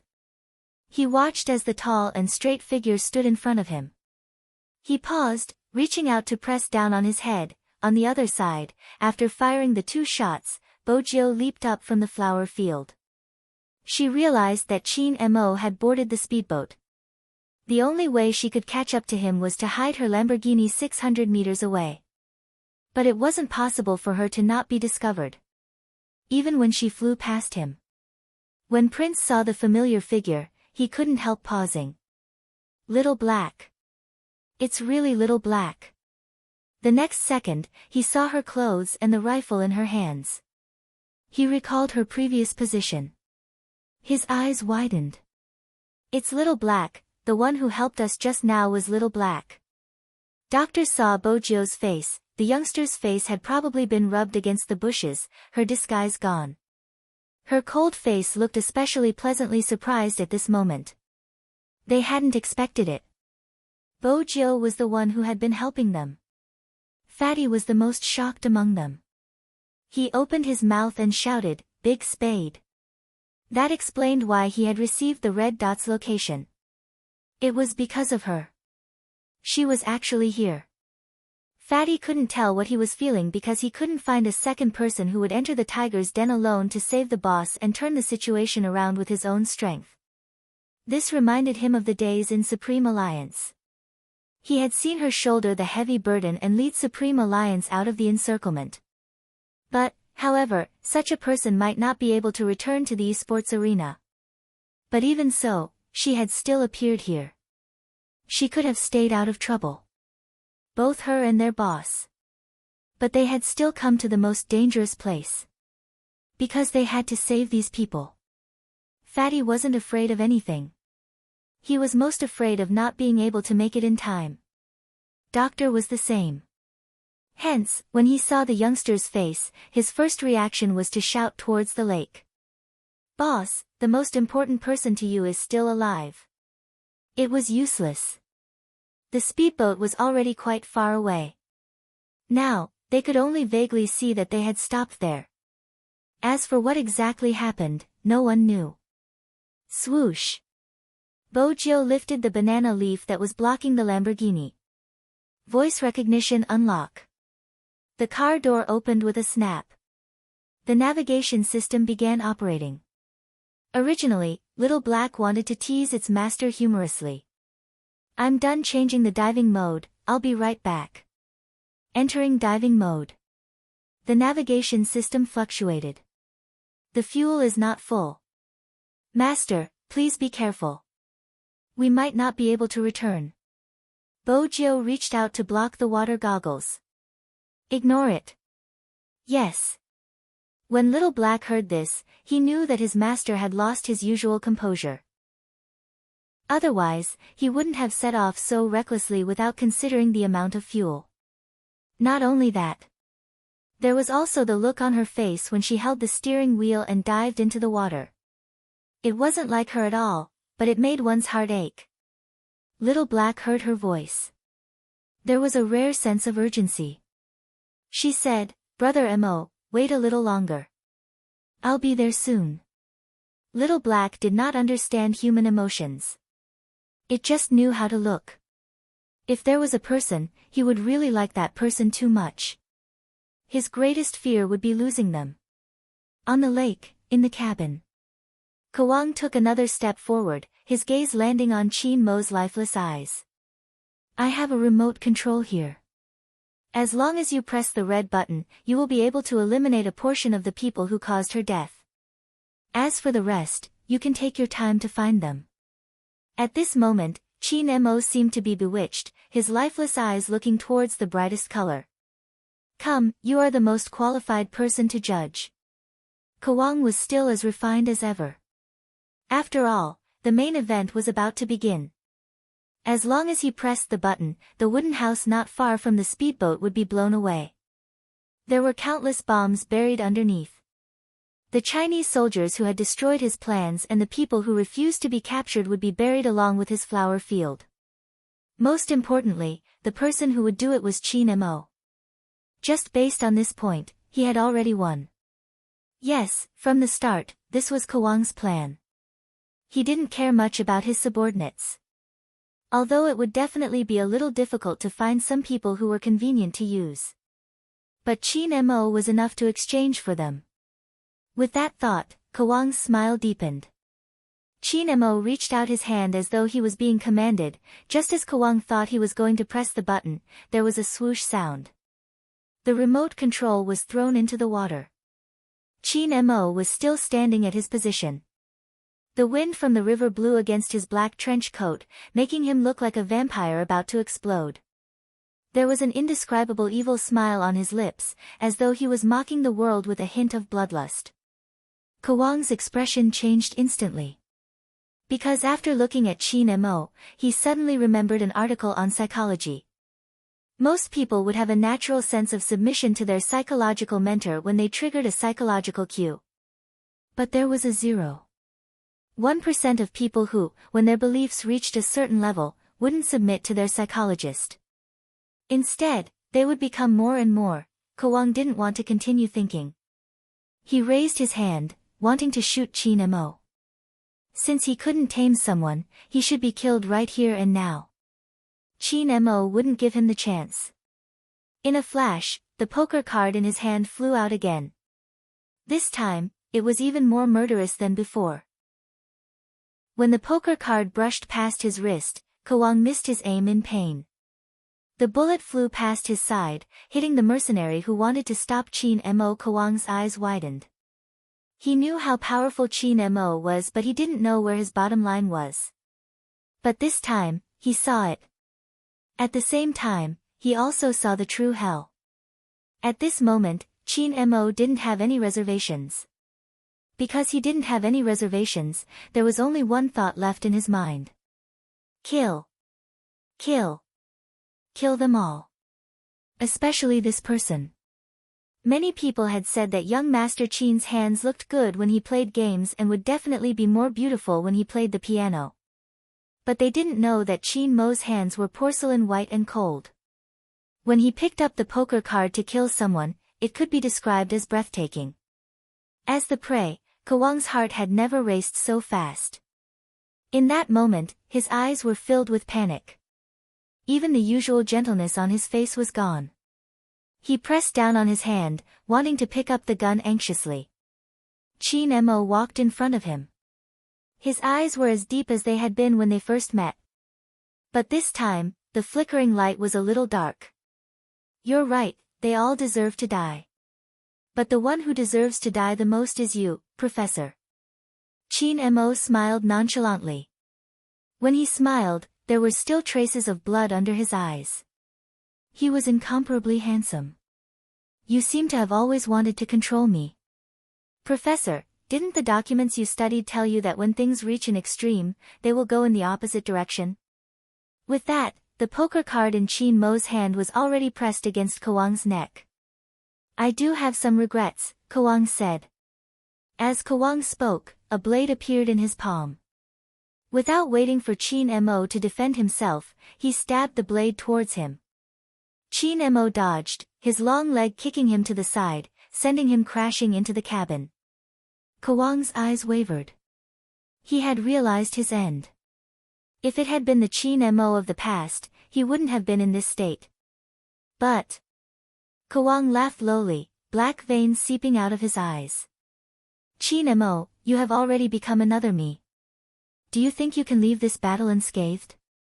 Even if I die, you will lose. You are still the same as when you were a professor. You talk too much. Chin Mo laughed as he lifted him up. His eyes were starting to overflow with red. Since you like water so much, we will do it your way. Tie a heavy object and sink. Don't worry, I won't knock you out. Things like drowning should be slowly enjoyed. Panic was evident on Kwang's face. He would rather Chin Mo raise his hand and shoot him. He had never expected Chin Mo to use such a method. He was awake but couldn't save himself.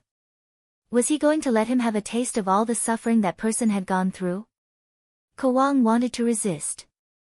But once he lost the psychological battle, he would no longer have any advantage over Chin Mo. In less than 2 seconds, Kwang realized that something had cut his wrist. Anyone with a little experience would know what it would be like to be thrown into the water after cutting one's wrist.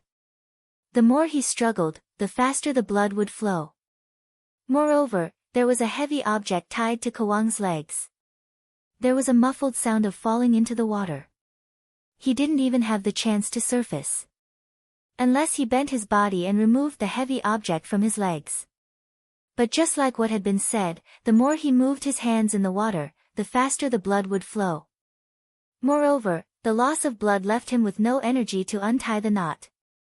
Actually, all high-level psychologists had learned how to untie knots. This time, Kwang couldn't make it. At the start, he was still struggling.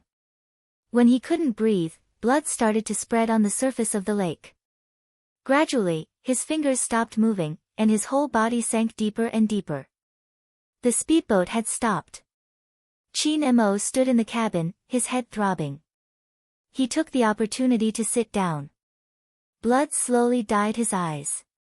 Have you heard of a story? The story went like this. In the Bible, the archangel in charge of the divine world, Michael, He was as noble as snow and had the most beautiful appearance. He was the light of the entire divine world. But no one knew that the archangel had lost all emotions when he was maintaining order in the human world. He sacrificed his flesh and blood to save people time and time again. But when he was attacked by others, he understood that humans were just like that. Because he had seen all the darkness. Regardless of the situation, even if he passed by the shore, his holy battle robe wouldn't be tainted when he was guiding others. Until he met someone. The most rebellious fallen angel, the young Lucifer. Michael's emotions returned. At first, he was impatient. Then, he wanted to see that person. After all, from the start, that person had provoked him. At that time, Lucifer's devil consciousness hadn't been activated. When he lay in his arms, he was like an obedient little devil. Michael thought that the two of them would be together for a long time. Until the divine world received a letter from the human world and launched the largest war. His most beloved Lucifer walked out of the raging fire and was burned beyond recognition. From then on, when Michael waved the sword in his hand, there was only coldness. He was in a high position. He killed people like flies. And now, Chin Mo was like Michael. Under the dim yellow light. He was half lying in the cabin, as if he didn't care how much blood was on his hands. The setting sun dyed his eyes red. Elegant, mysterious, noble, these words still suited him. But, anyone who saw him at this time would know. This wasn't the Chin Mo they knew. Chin Mo tilted his eyes as if he was admiring the approaching night. In this state, he was even more hesitant to move forward like the speedboat with the red flag. At this moment, there were rolling waves. Black bats flew up from the bottom of the lake. A figure jumped onto the speedboat that was stained with blood. People watched from afar. The youngster took off the water shield in front of his forehead. His hair seemed to be dripping water. Major General Chin, who was sitting on the ground, reached out and grabbed his neck. In an instant, almost everyone sucked in a breath of cold air. Young Master Tang, who was standing at the front, realized a problem. Chin Mo's hypnosis is complete. The highest order was that once Chin Mo got into an uncontrollable state, they had to bring him back and let the higher-ups make a decision. How exactly should they handle the situation? But now, they didn't dare to go near him. He was too dangerous. Chin Mo watched the youngster in front of him and smiled slowly. That smile was evil and bloodthirsty. A prey that came to your doorstep. Bo Jiu couldn't breathe. Her gaze landed on the pair of completely unfamiliar eyes.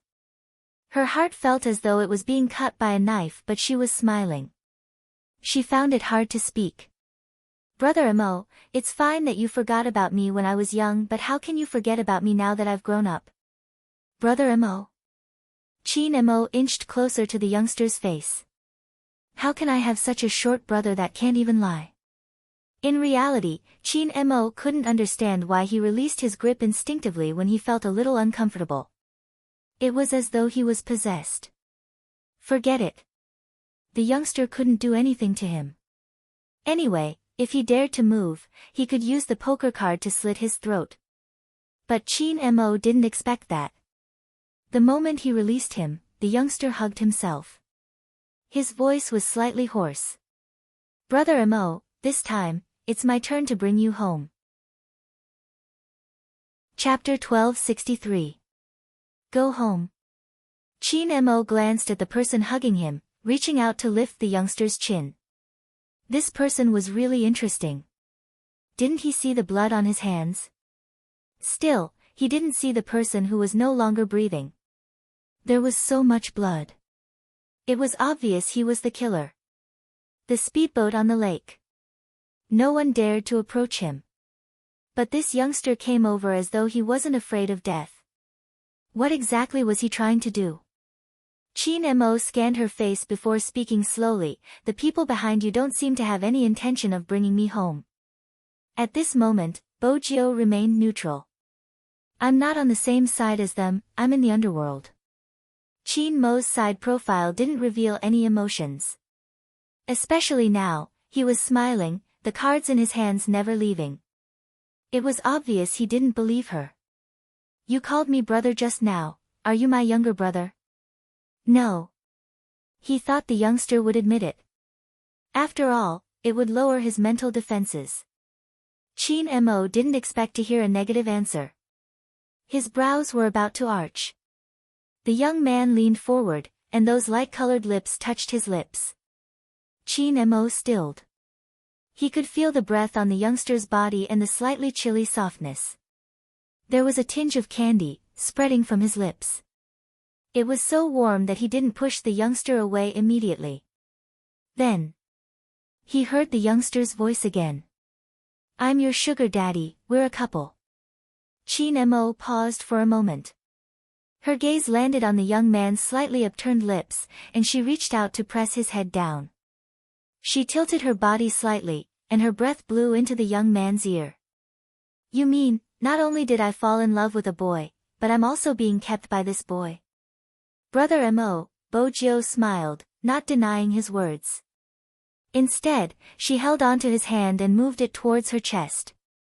The softness on his palm made Chin Mo's fingers pause, his brows furrowing slightly. A girl? She was so thick-skinned. But the youngster was like a little gangster, completely unaware of her thick skin. She inched closer to the tip of his nose. Your favorite feeling? Interesting. The more Chin Mo looked at him, the more interesting he found him. He lifted his eyebrows slowly. Indeed, I don't like those that are too big. Other than being small, you don't have any other good points. Bo-jio. Why didn't the Almighty forget his venomous tongue even after turning dark? However, when it comes to inspecting goods, I still need to do this to know if it's to my liking. Chin Mo reached out and pulled Bo-jio into his arms. Under the cover of the black trench coat, his hand had already reached under her clothes. It was hard not to like her waistline. It was smooth, porcelain white, and delicate, just like a piece of top-grade jade. The moment they touched, Chin Mo fell in love with the feeling. His eyes darkened as if he hated the influence this person had on him. Without changing his expression, he reached out and pushed the young man to a safe place. What is it? Bo-jio blushed. Her ears were burning from the kiss. When Chin Mo saw this, he smiled, his eyes filled with danger. Since you are my sugar daddy, shouldn't you be the one to distract the speedboats on the lake? Bo-jio sensed his resistance towards the military uniform. And in those deep eyes, there was a vicious aura that constantly floated out. It was a completely different emotion. But even so, he was still him. What is it? Chin Mo tucked her hair behind her ear and smiled slowly. You don't agree? You said we are lovers but you can't even do this? Bo-jio looked at him, her eyes clear and intelligent. If that's what you want, I can do it. With that, she turned. She met the eyes of the person standing at the front of the boat without giving any orders. Before Bo-jio could speak, a voice came from the other side. Chin Mo has to go back with us. Someone will handle the rest. This was a direct rejection of everything Bo-jio wanted to say. Since that was the case. Young Master Tang, you should know that I won't hand him over to the military in his current state. Bo-jio knew that even if she returned with them, the Almighty would receive proper arrangements. But psychologically. Or perhaps, the outcome would be the same as before. Chin Mo wasn't suited to have a military rank anymore. Out of consideration for everyone's safety, they would allow him to return to Jiang City. He had done so many things. He didn't hesitate to give up his favorite esports. He allowed himself to fall into such a predicament once again. In the end, he could only receive such treatment. Because he was no longer the Chin Mo of the past. The military wasn't wrong. He was too dangerous now. If Kawang could hypnotize someone in a short period of time. But now, he had all the abilities to control people's hearts. Anti-reconnaissance, combat ability, long-range sniping, even the basic reactions of his body. He was incomparably familiar with the military's tactics. Once he turned dark, the military would definitely be wary of him. Other than herself, Bojo didn't trust anyone else. She was afraid. Afraid that they would treat him as a psychopath like Kawang and raise him in a place where he wouldn't have to worry about food or clothing but wouldn't be able to escape. That wasn't her pet. Her pet had been a little prince since he was young. Arrogant, disdainful, and righteous. He was the most suitable person to be a god. He should have been spotless. How could she allow them to treat him like a virus and isolate him, regardless of the method? I want to bring him away. Bojo looked at the figure and smiled slowly. If we can't resolve this peacefully, I have other methods. I believe young Master Tang wouldn't want to be my enemy. The figure didn't move, his tone calm. Z, have you ever thought about the consequences of bringing him away? The military will put you on the wanted list, but that isn't important. More importantly, are you sure he doesn't have any ulterior motives? You should be aware of the danger he is in now. Perhaps, the moment you bring him away, he will control you to do whatever he wants. Qin Mo smiled. He hadn't expected such a smart person to be in front of him. It seemed like his plan wasn't going to succeed. I can bear any consequences. I've said it before, this time, it's my turn to bring him home. Qin Mo trembled when he heard this. He looked at the youngster very slowly. There were other thoughts in his bottomless eyes. This meant that this youngster had known about his plan. That was why she had said, if that's what you want, you can have it. She had clearly sensed that he was up to no good. She had to agree to his request. Chapter 1264. Bojo didn't notice the change in the gaze of the person beside her. Even Qin Mo didn't notice the coldness in his eyes. There was a tinge of interest and gentleness in them. The rays of the evening sun shone into the deep lake. It was deep and unfathomable. Besides young Master Tang, there was someone else in charge. His stance was firm. Qin Mo must be brought back. Young Master Tang remained silent. Bojo laughed, blowing her hair into the air. There was a hint of mischief in her voice. Then we can only fall out. Who is he? How dare he speak to me in such a tone? Young Master Tang glanced at the person beside him, smiled, and took a step back. What he meant was, since you want to interfere, then you can.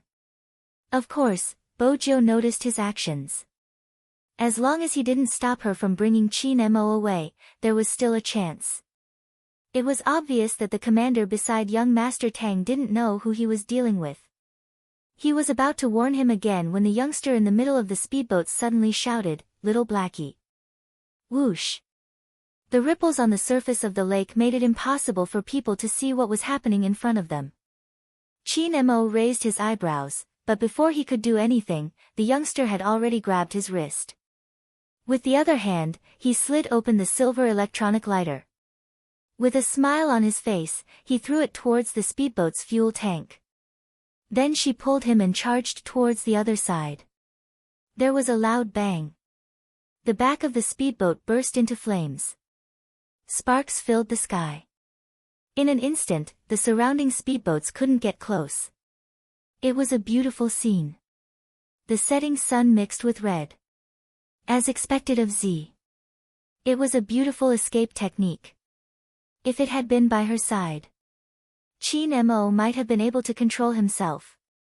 Young Master Tang pushed his spectacles up the bridge of his nose and turned towards the confused commander.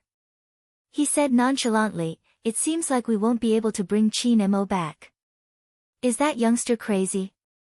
The commander grabbed his hair. He actually used such a method. Why are you so calm? We need to report to the higher-ups. Young Master Tang chuckled. I don't really care about the explanation. He has been rescued and Kawang isn't in anyone's hands. As for the rest, I'll have to trouble the commander to write a report. The commander was shocked. Wait a minute, why am I the one writing the report? This question. Young Master Tang reached out and patted his shoulder. Commander, you can think about it. The more the commander thought about it, the more depressed he became. It's all that kid's fault. Does he know how many dangerous people he took away? It's a pity. If it weren't for the kid you mentioned, it would have been very difficult for us to find the exact location of this place. Young Master Tang turned around, his eyes indifferent. But it was obvious that there was already a chill inside. The commander opened his mouth, but no words came out.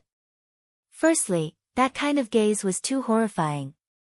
Secondly, he had never expected the other party to be an important helper in their breakthrough to Kawang. The raging fire on the lake had already melted into the setting sun. Water was her natural enemy. She wasn't a good swimmer, and she couldn't breathe. Before she reached the surface of the Lamborghini, her hands started to lose strength. But before she could slide down, someone grabbed her left hand and lifted her up forcefully. The next moment, cold lips and the smell of tobacco seeped into her nose. Bo Jio's eyes flickered. Just when she realized what he had done to her, Qin Mo let go of her hand. Little Blackie activated his diving mode and sighed. Little Black started diving and sighed. Master, it was really dangerous. I thought you were going to die. I didn't even feel your body temperature just now. Bo Jio panted heavily, tilting her head to look at Qin Mo, who was also drenched. His thin lips were wet, and he was overly handsome. In addition, there was a faint smile on his lips. Bo Jio caressed the bridge of her nose. Actually, she could have used a little more air. She wouldn't have minded. As though he had seen through her thoughts, his handsome face inched closer, smiling like a devil. You seem to want more. Before Bo Jio could reply, Little Blackie exclaimed when he recognized Qin Mo's voice. Devil! Devil! Qin Mo arched a brow at the rearview mirror. Are you calling me? Little Blackie trembled under his gaze. This devil wasn't even suppressing his nature in front of his master. Scary, it was too scary. He didn't reply and turned off the voice system. A car that can change forms and can even talk. Qin Mo laughed, his fingers touching her face. Seems like my sugar daddy has an extraordinary background. Bo Jio tilted her head and looked at his fingers. There were small scars on them, probably because he had used poker cards to kill people. Similarly, Bo Jio knew that he still had half a deck of poker cards in his hands. This meant that he didn't trust her. But that wasn't important right now. Bo Jio opened the hidden compartment in the middle of the car.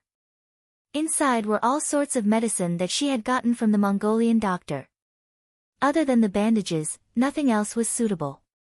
Bo Jio tore open a bag with her teeth and pulled Qin Mo's hand down. She lowered her lids and stuck the bandages on it carefully as though she was handling a treasure. Your hand is very important to you, it can't be injured. Bo Jio tore another bag of bandages as she spoke. From the looks of it, she was probably going to stick all the scars on his fingers. From the start, Qin Mo didn't move. He just watched the top of her head. His other hand, which was about to be lifted, lowered slightly. Qin Mo told himself. He wouldn't kill her. It wasn't necessary. Besides, it was rare to see such an idiot. He was curious to see how far she would go with him. Lovers? Qin Mo smiled, but there wasn't any warmth in his eyes. Love was of no use to him. So, my sugar daddy, where are you bringing me to? Qin Mo didn't believe that he was a sugar daddy. She wasn't good at lying. How exactly did she survive until now? Bo Jio paused, glancing up and smiling. Jiang City. That was right. He had to go back no matter what. The Asian Cup was still waiting for him. Besides, a familiar environment would help him recover his memory. It didn't matter where Qin Mo went. But he wasn't sure if he would get rid of the youngster midway when he lost interest. But one thing was for sure. He was now very interested in her various reactions. I'll listen to you. Let's go to Jiang City. Qin Mo lifted her hand, bringing it to his lips. It was a light kiss. There wasn't any warmth. Instead, it felt cold with water. Chapter 1265. Everyone in the operation team couldn't accept the fact that their boss had disappeared just like that. The fire on the surface of the lake was gone, leaving only the remains of the speedboat. No one knew where Qin Mo and Bojio had gone to. The scene they had seen was a sea of fire. The commanding officer had sent people to search, but they hadn't found anything. It was as if the two of them had disappeared into thin air.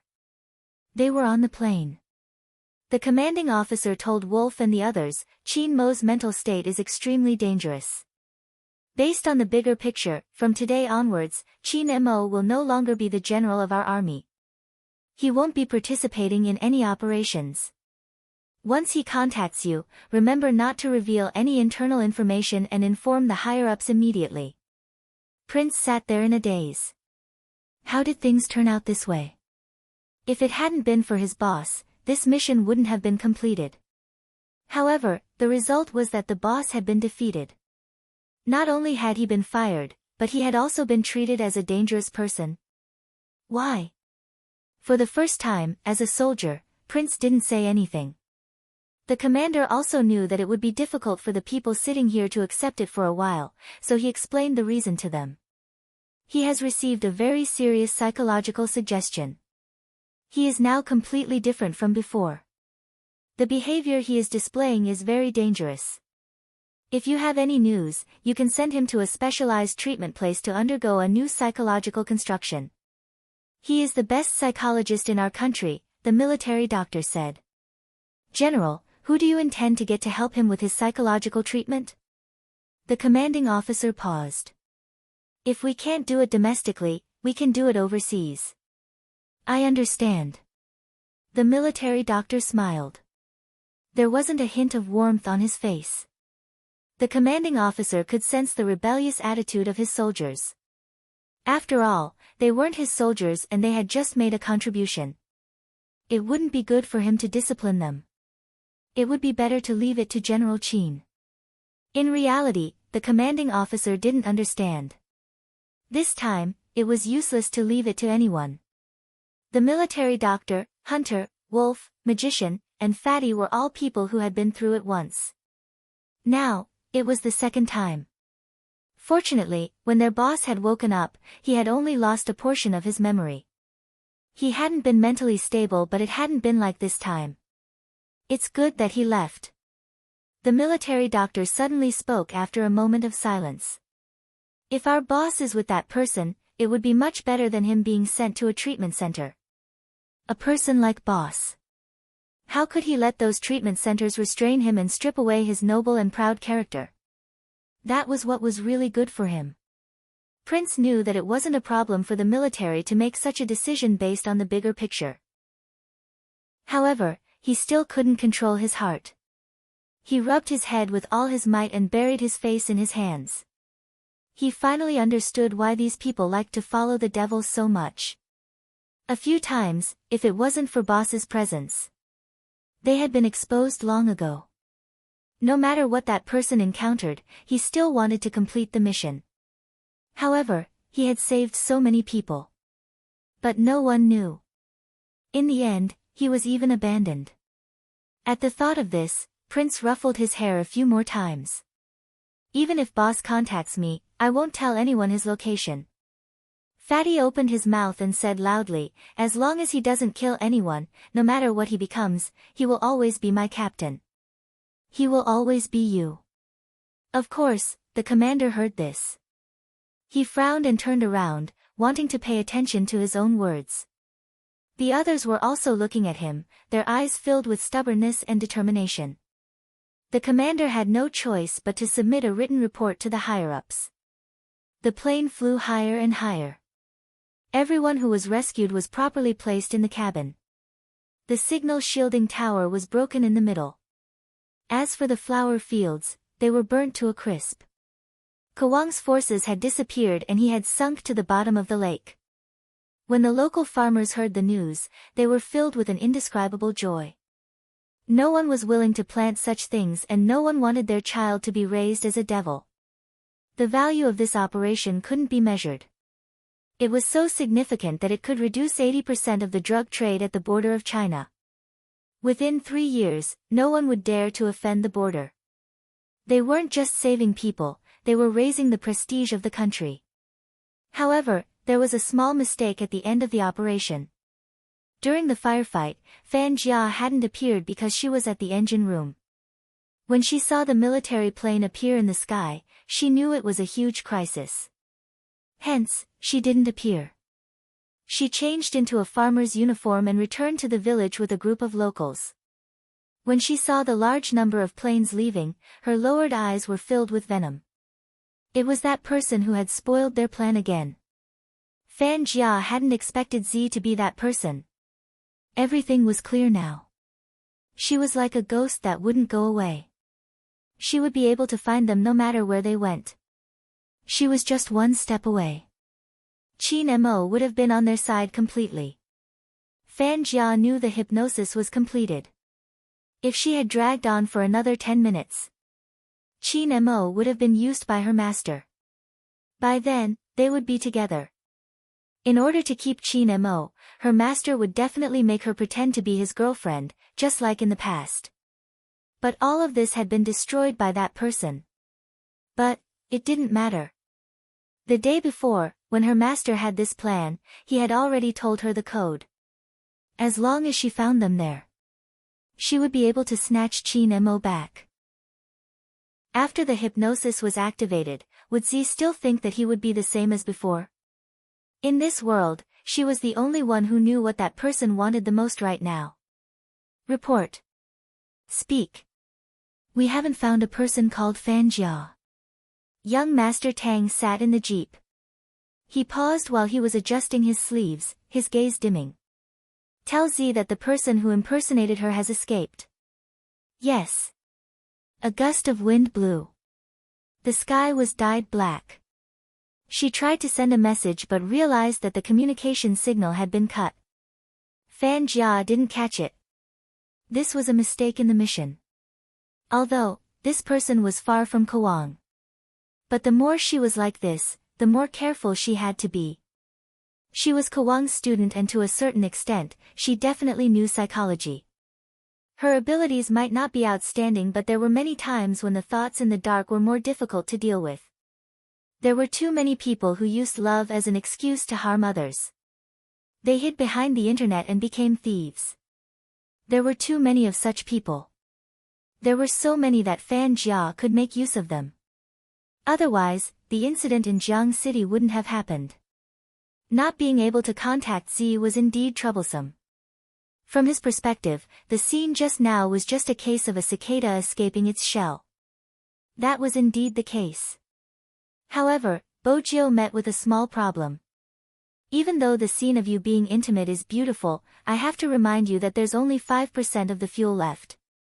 Little Blackie felt that it was too hard for him to be a car. Because the moment he said that, the devil turned towards him.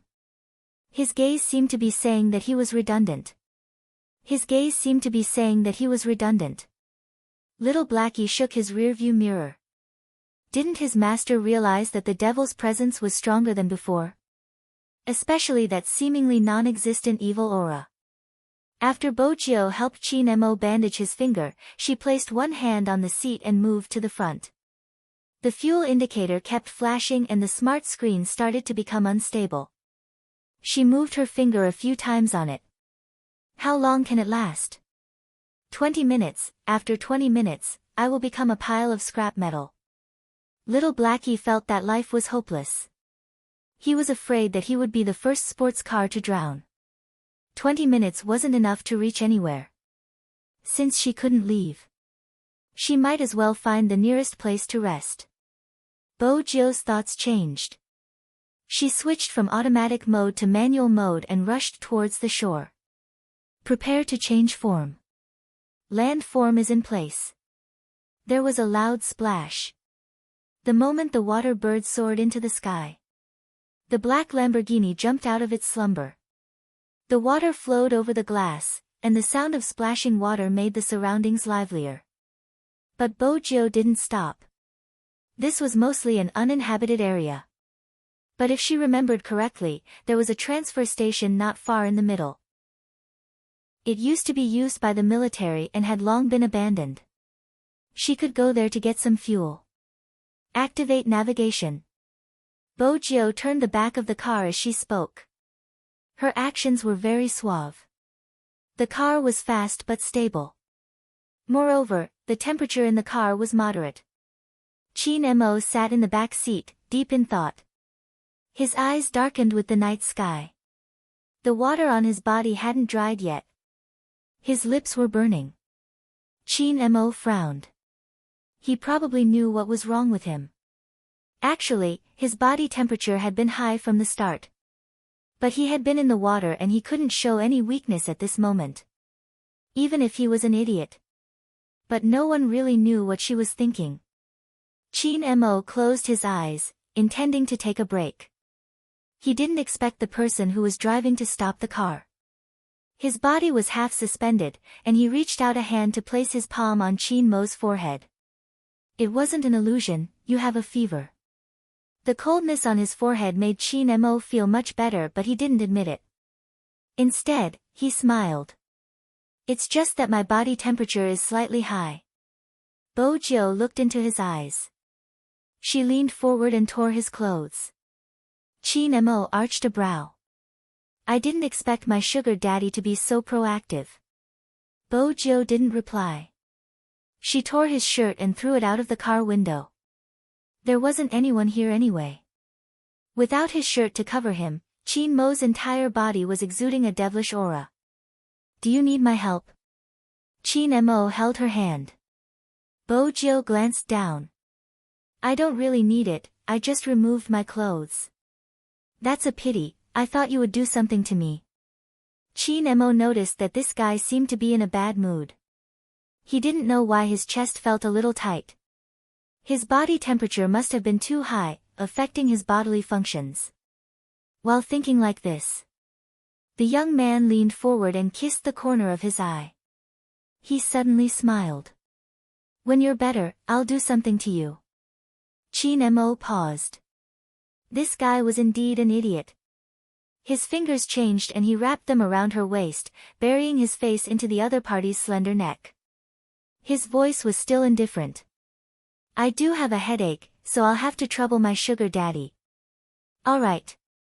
Bojo reached out and hugged him back. In that instant, Chin Mo seemed to see a tail wagging behind this guy, the kind with 2 ears on his head. Surprisingly, it made people want to laugh. It was probably because the young man smelled good. Gradually, Chin Mo's eyelids closed and he sank into darkness.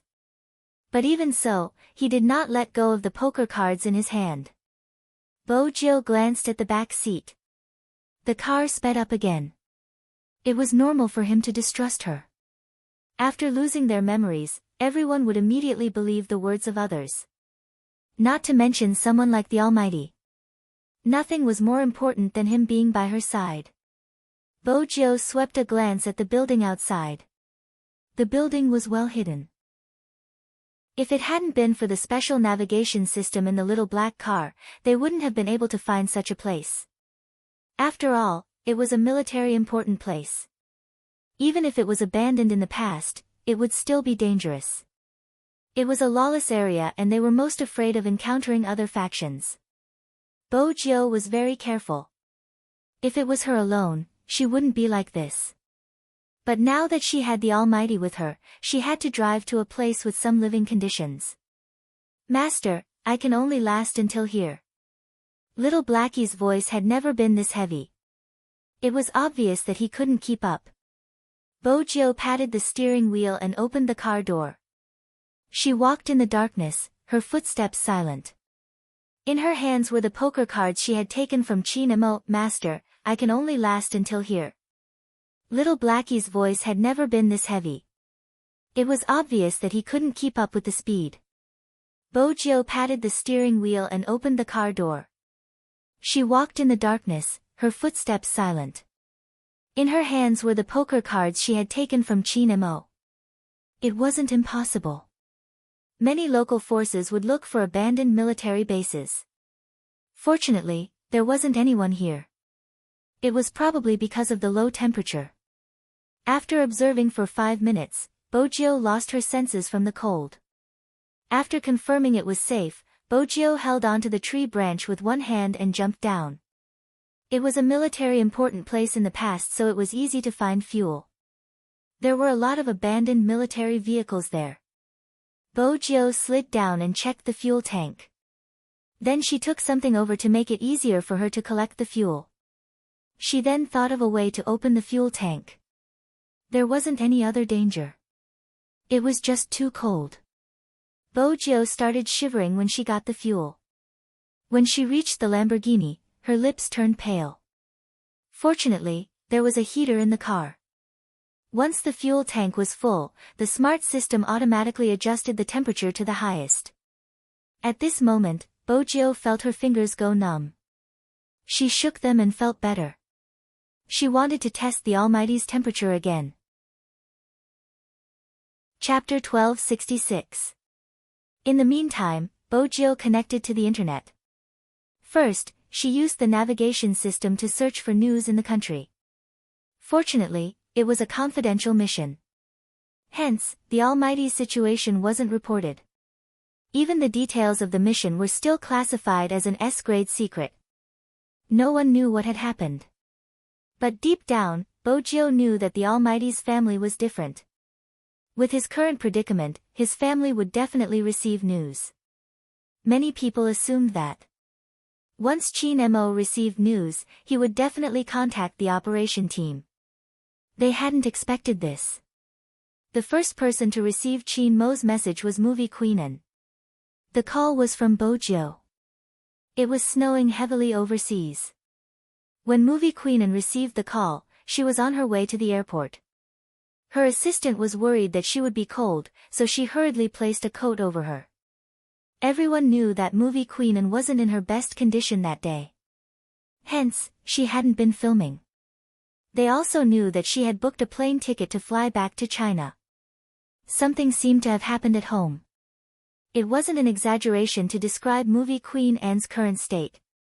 Her assistant had never seen this aristocratic young lady before. When had she ever been so upset?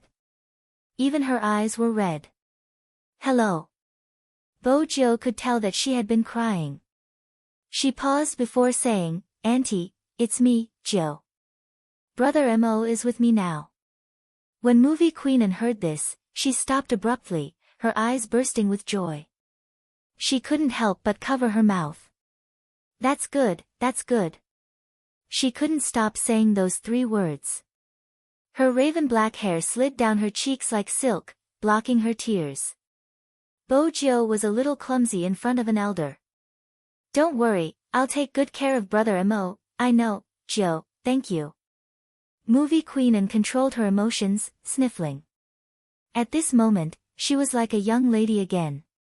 I've always been at ease leaving my cold little fellow in your hands. But tell me the truth, is he not in a good condition? A little. Bojio took a moment before deciding to be honest. He lost his memory. Movie Queenan was on the verge of collapsing. But she knew that from the moment her son had decided to carry out this mission. She knew what the consequences would be. Because of this, she hadn't picked up Mr. Chin's calls for many days. She knew the Chin family's burden. But she still felt sorry for her son. When he was young, her son was smarter than her. She even felt that he did not need her company at all. Because the Chin family's education seemed to be like this. But his son was very sensible. No matter how cold his personality was, he did not show any weakness when it came to protecting her. He remembered that he was only 5 years old at that time. She went to a dinner party and someone tried to force her to drink. At that time, Mr. Chin was not there. His small body stood in front of her like a little prince. Sir, my mother doesn't drink. Besides, hasn't anyone taught you how to treat a lady? He spoke in English and didn't make a fuss. With just a pair of eyes, he made a foreigner lose face. But she spent very little time with him. Mr. Chin arranged a lot of classes for him every day. His emotions were getting weaker and weaker, and he didn't even like to talk much. By the time she realized it and wanted to make up for it, it was already too late. Just like 3 years ago, she watched as he carried out a mission. Ever since then, he found it hard to fall asleep. It was as if a part of his heart had died along with that mission. Until Joe appeared. Even though movie queen and didn't come into contact with military matters, she knew the reason for her son's departure. Because his mental state was no longer suitable to stay in the military. She had heard everything that Mr. Chin had said in the study room. Her son had been hypnotized. Once it was touched, he would turn into another person. This person would definitely be extremely dangerous and become the most difficult criminal to deal with. Hence, he was no longer suitable to stay in the military. At that time, movie queen Anne's heart had really ached. As a mother, what exactly was wrong with her son? He had risked his life and ended up like this. She had expected this outcome when she went overseas this time. She had been afraid that no one would dare to approach him. Fortunately, Jill was there. Movie queen Anne held onto the escalator and inhaled deeply. But she still couldn't make a sound. In the end, she steadied her breath and said, "Even if you are a boy, Jill, you have to stay by his side because you are the only one he has." That was a mother's request from the bottom of her heart. But Jill's hand paused. She had assumed that movie queen Anne would have found out about her identity. Now that she thought about it, it might have been because of the filming. She had seen movie queen Anne state during filming. She wouldn't pick up any calls and would only head back to the Anne family's house. Most of the time, she would go to get her clothes. Besides, the news within the country wouldn't be immediately synchronized with the international news. Besides, she wasn't a big shot.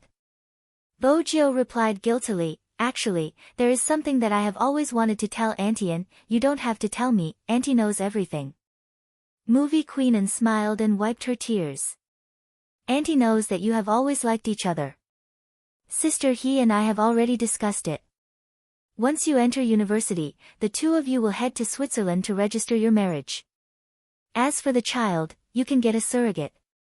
If you don't want a surrogate, you can adopt the child." But now, Mo has lost his memory. At the end, movie queen Anne's mood dropped. Bojo arched a brow. "You discussed it with my mom?" She agreed. "Sister, he didn't agree at the start." Movie queen Anne acted like a child and started to take credit. "After that, I recommended many movies and novels to her and introduced her to a few successful people in your circle. She started to understand and accept it. To be honest, I couldn't accept it at the start as well. It isn't because you aren't good, it's because this path is too difficult for you. But after some thought, what's so difficult about it? There are many outstanding people overseas like you. My little Ice doesn't seem to dote on you, but I know that only you can make him smile. No one else can. You don't have to worry about the future. Since Mo isn't in politics, I haven't wanted him to stay in the Chin family for a long time. Coincidentally, he will take my surname and you don't have to worry about his father. If he dares to object, I will prepare the divorce papers tomorrow." Adjutant Zhang listened to his wife's words and said quietly, "The chief won't agree." "I don't care if he agrees." Movie queen Anne exuded an elegant beauty even when she was angry. Bojo listened. She knew that movie queen Anne was suppressing her anger. She couldn't possibly cause the Almighty's mother to divorce his father. "Auntie Anne, listen to me." Bojo coughed lightly. "When I was young, my mother fought for a better life for me so that I wouldn't be bullied by that mistress. I was raised as a boy from a young age, from my actions to the way I dress. In reality, I'm a girl." Movie queen Anne stilled. Her beautiful eyes widened in disbelief. "Girl?" Bojo braced herself and replied, "Yes. That. It was rare for movie queen Anne to be at a loss. "My little Ice," Bojo coughed again. "Brother Mo already knew." "You said he already knew?" Movie queen Anne's beautiful eyes widened. He never told me about it, he even hinted that your relationship would be difficult. He said that if I liked you, I should settle down with you as soon as possible. That way, I wouldn't have to ask Sister He for your hand in marriage when you found a girlfriend. This kid is really, even though he was her biological son, she didn't know whether to laugh or cry. But the only person who could make her son so childish, to the point of resorting to such underhanded methods, was this kid. No, I was planning to let both of you wear suits on your wedding day, hence, I sent the measurements over. Now, I'm going to change it into a wedding gown, yes, change it into a wedding gown. I'll contact Robert later. Jill, what kind of wedding gown do you like? Is it Chinese or Western? Bo Jill hadn't expected the topic to develop in this direction. However, she had never been a shy person. Anything is fine, once Brother Mo and I return and after the Asian Cup, we'll get married. Movie Queen Anne smiled, her eyes filled with gratitude. All right. She was clear that no one would marry a dangerous person who had lost her memory without hesitation. Except for Jill. Perhaps she understood why her little eyes was so fixated on Jill. She had never been liked like this before. Anyone would have softened their heart. They would never accept another person. But the fact that Jill was a girl made Movie Queen Anne overjoyed, her face filled with excitement. She didn't want to return to the country and immediately called the designer. Deputy Zhang was still thinking about how to explain to his boss. On the other hand, it wasn't easy to find an inn in the MT area since it was such a place. Fortunately, Bo Jill was lucky and she could speak the local language, so she managed to find a small inn. But there weren't any good accommodations here.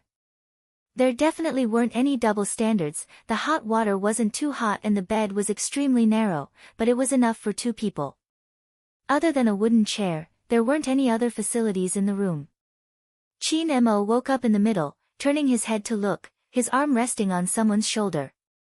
She continued, you probably haven't stayed in such a place before, but it's good that the bed is small, you can hug it to sleep. Her intentions were too obvious, she was still acting like a sugar daddy. How could there be such a sugar daddy in this world? Even Qin Mo didn't notice the smile on his face. Then he shut his eyes, his entire body turning cold. It was probably because of the nap in the car, his stamina was starting to recover.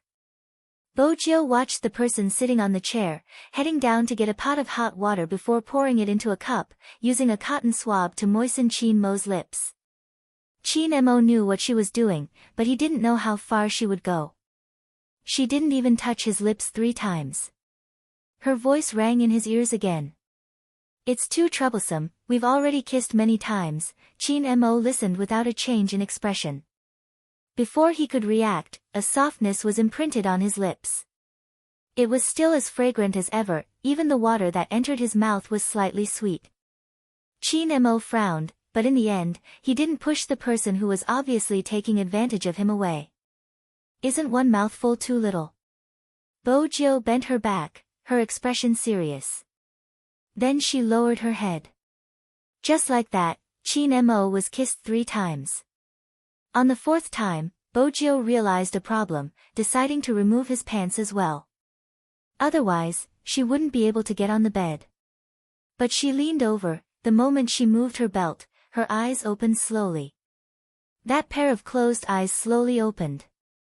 They were very deep, and even his voice was a little hoarse. What do you want to do to me? MMH? Before Bo Jill could reply, Qin Mo flipped his hand. Qin Mo flipped his hand and pinned her onto the floor with his bare upper body. His breath was hot. Your clothes are wetter than mine. Do you want me to help you take them off?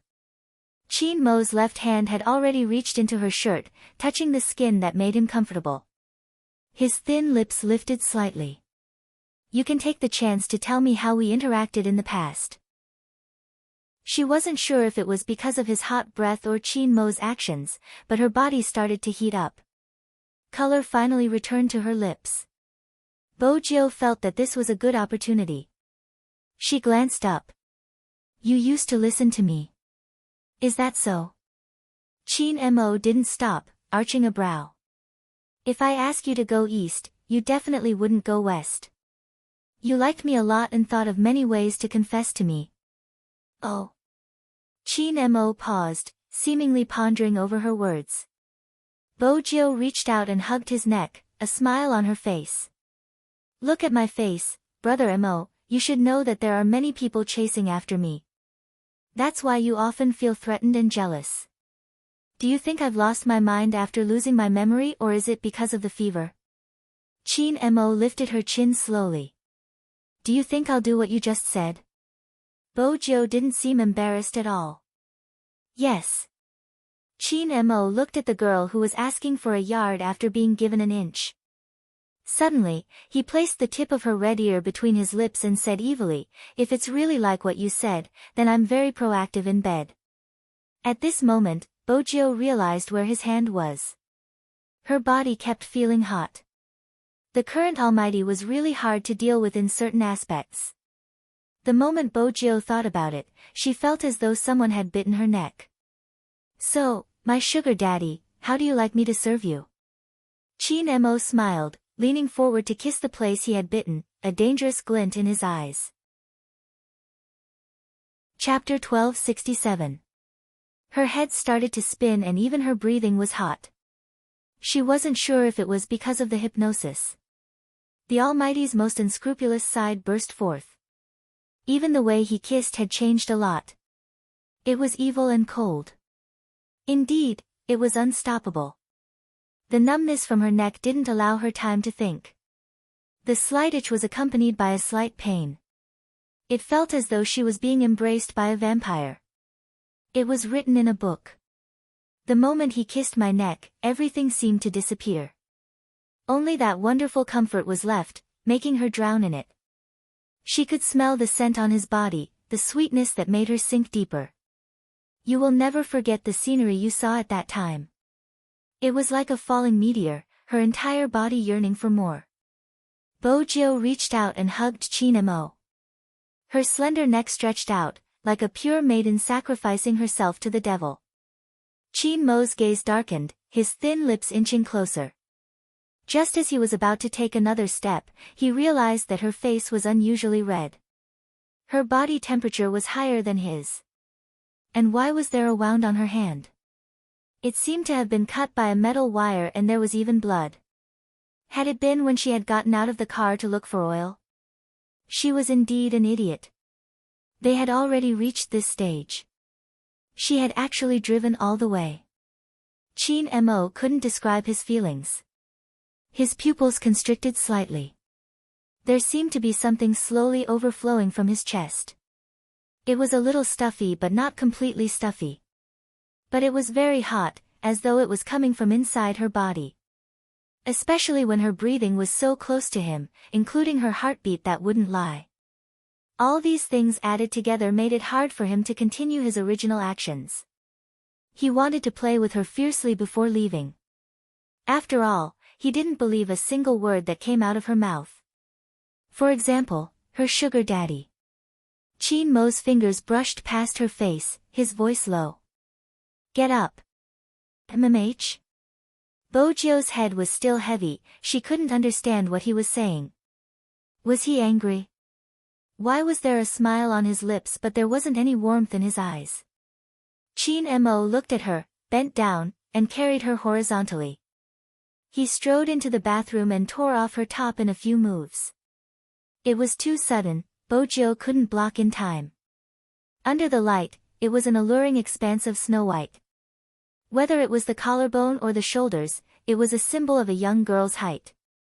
They were so beautiful that people couldn't take their eyes off them. Chin Mo's eyes dimmed slightly when he saw this scene. Even his fingers paused for a moment. He seemed to be enduring something. Swoosh. He pulled out a towel and wrapped her up. However, that person was still smiling. Brother Mo, what's wrong? Chin Mo tilted his head and pinched her chin. Don't you know you have a fever?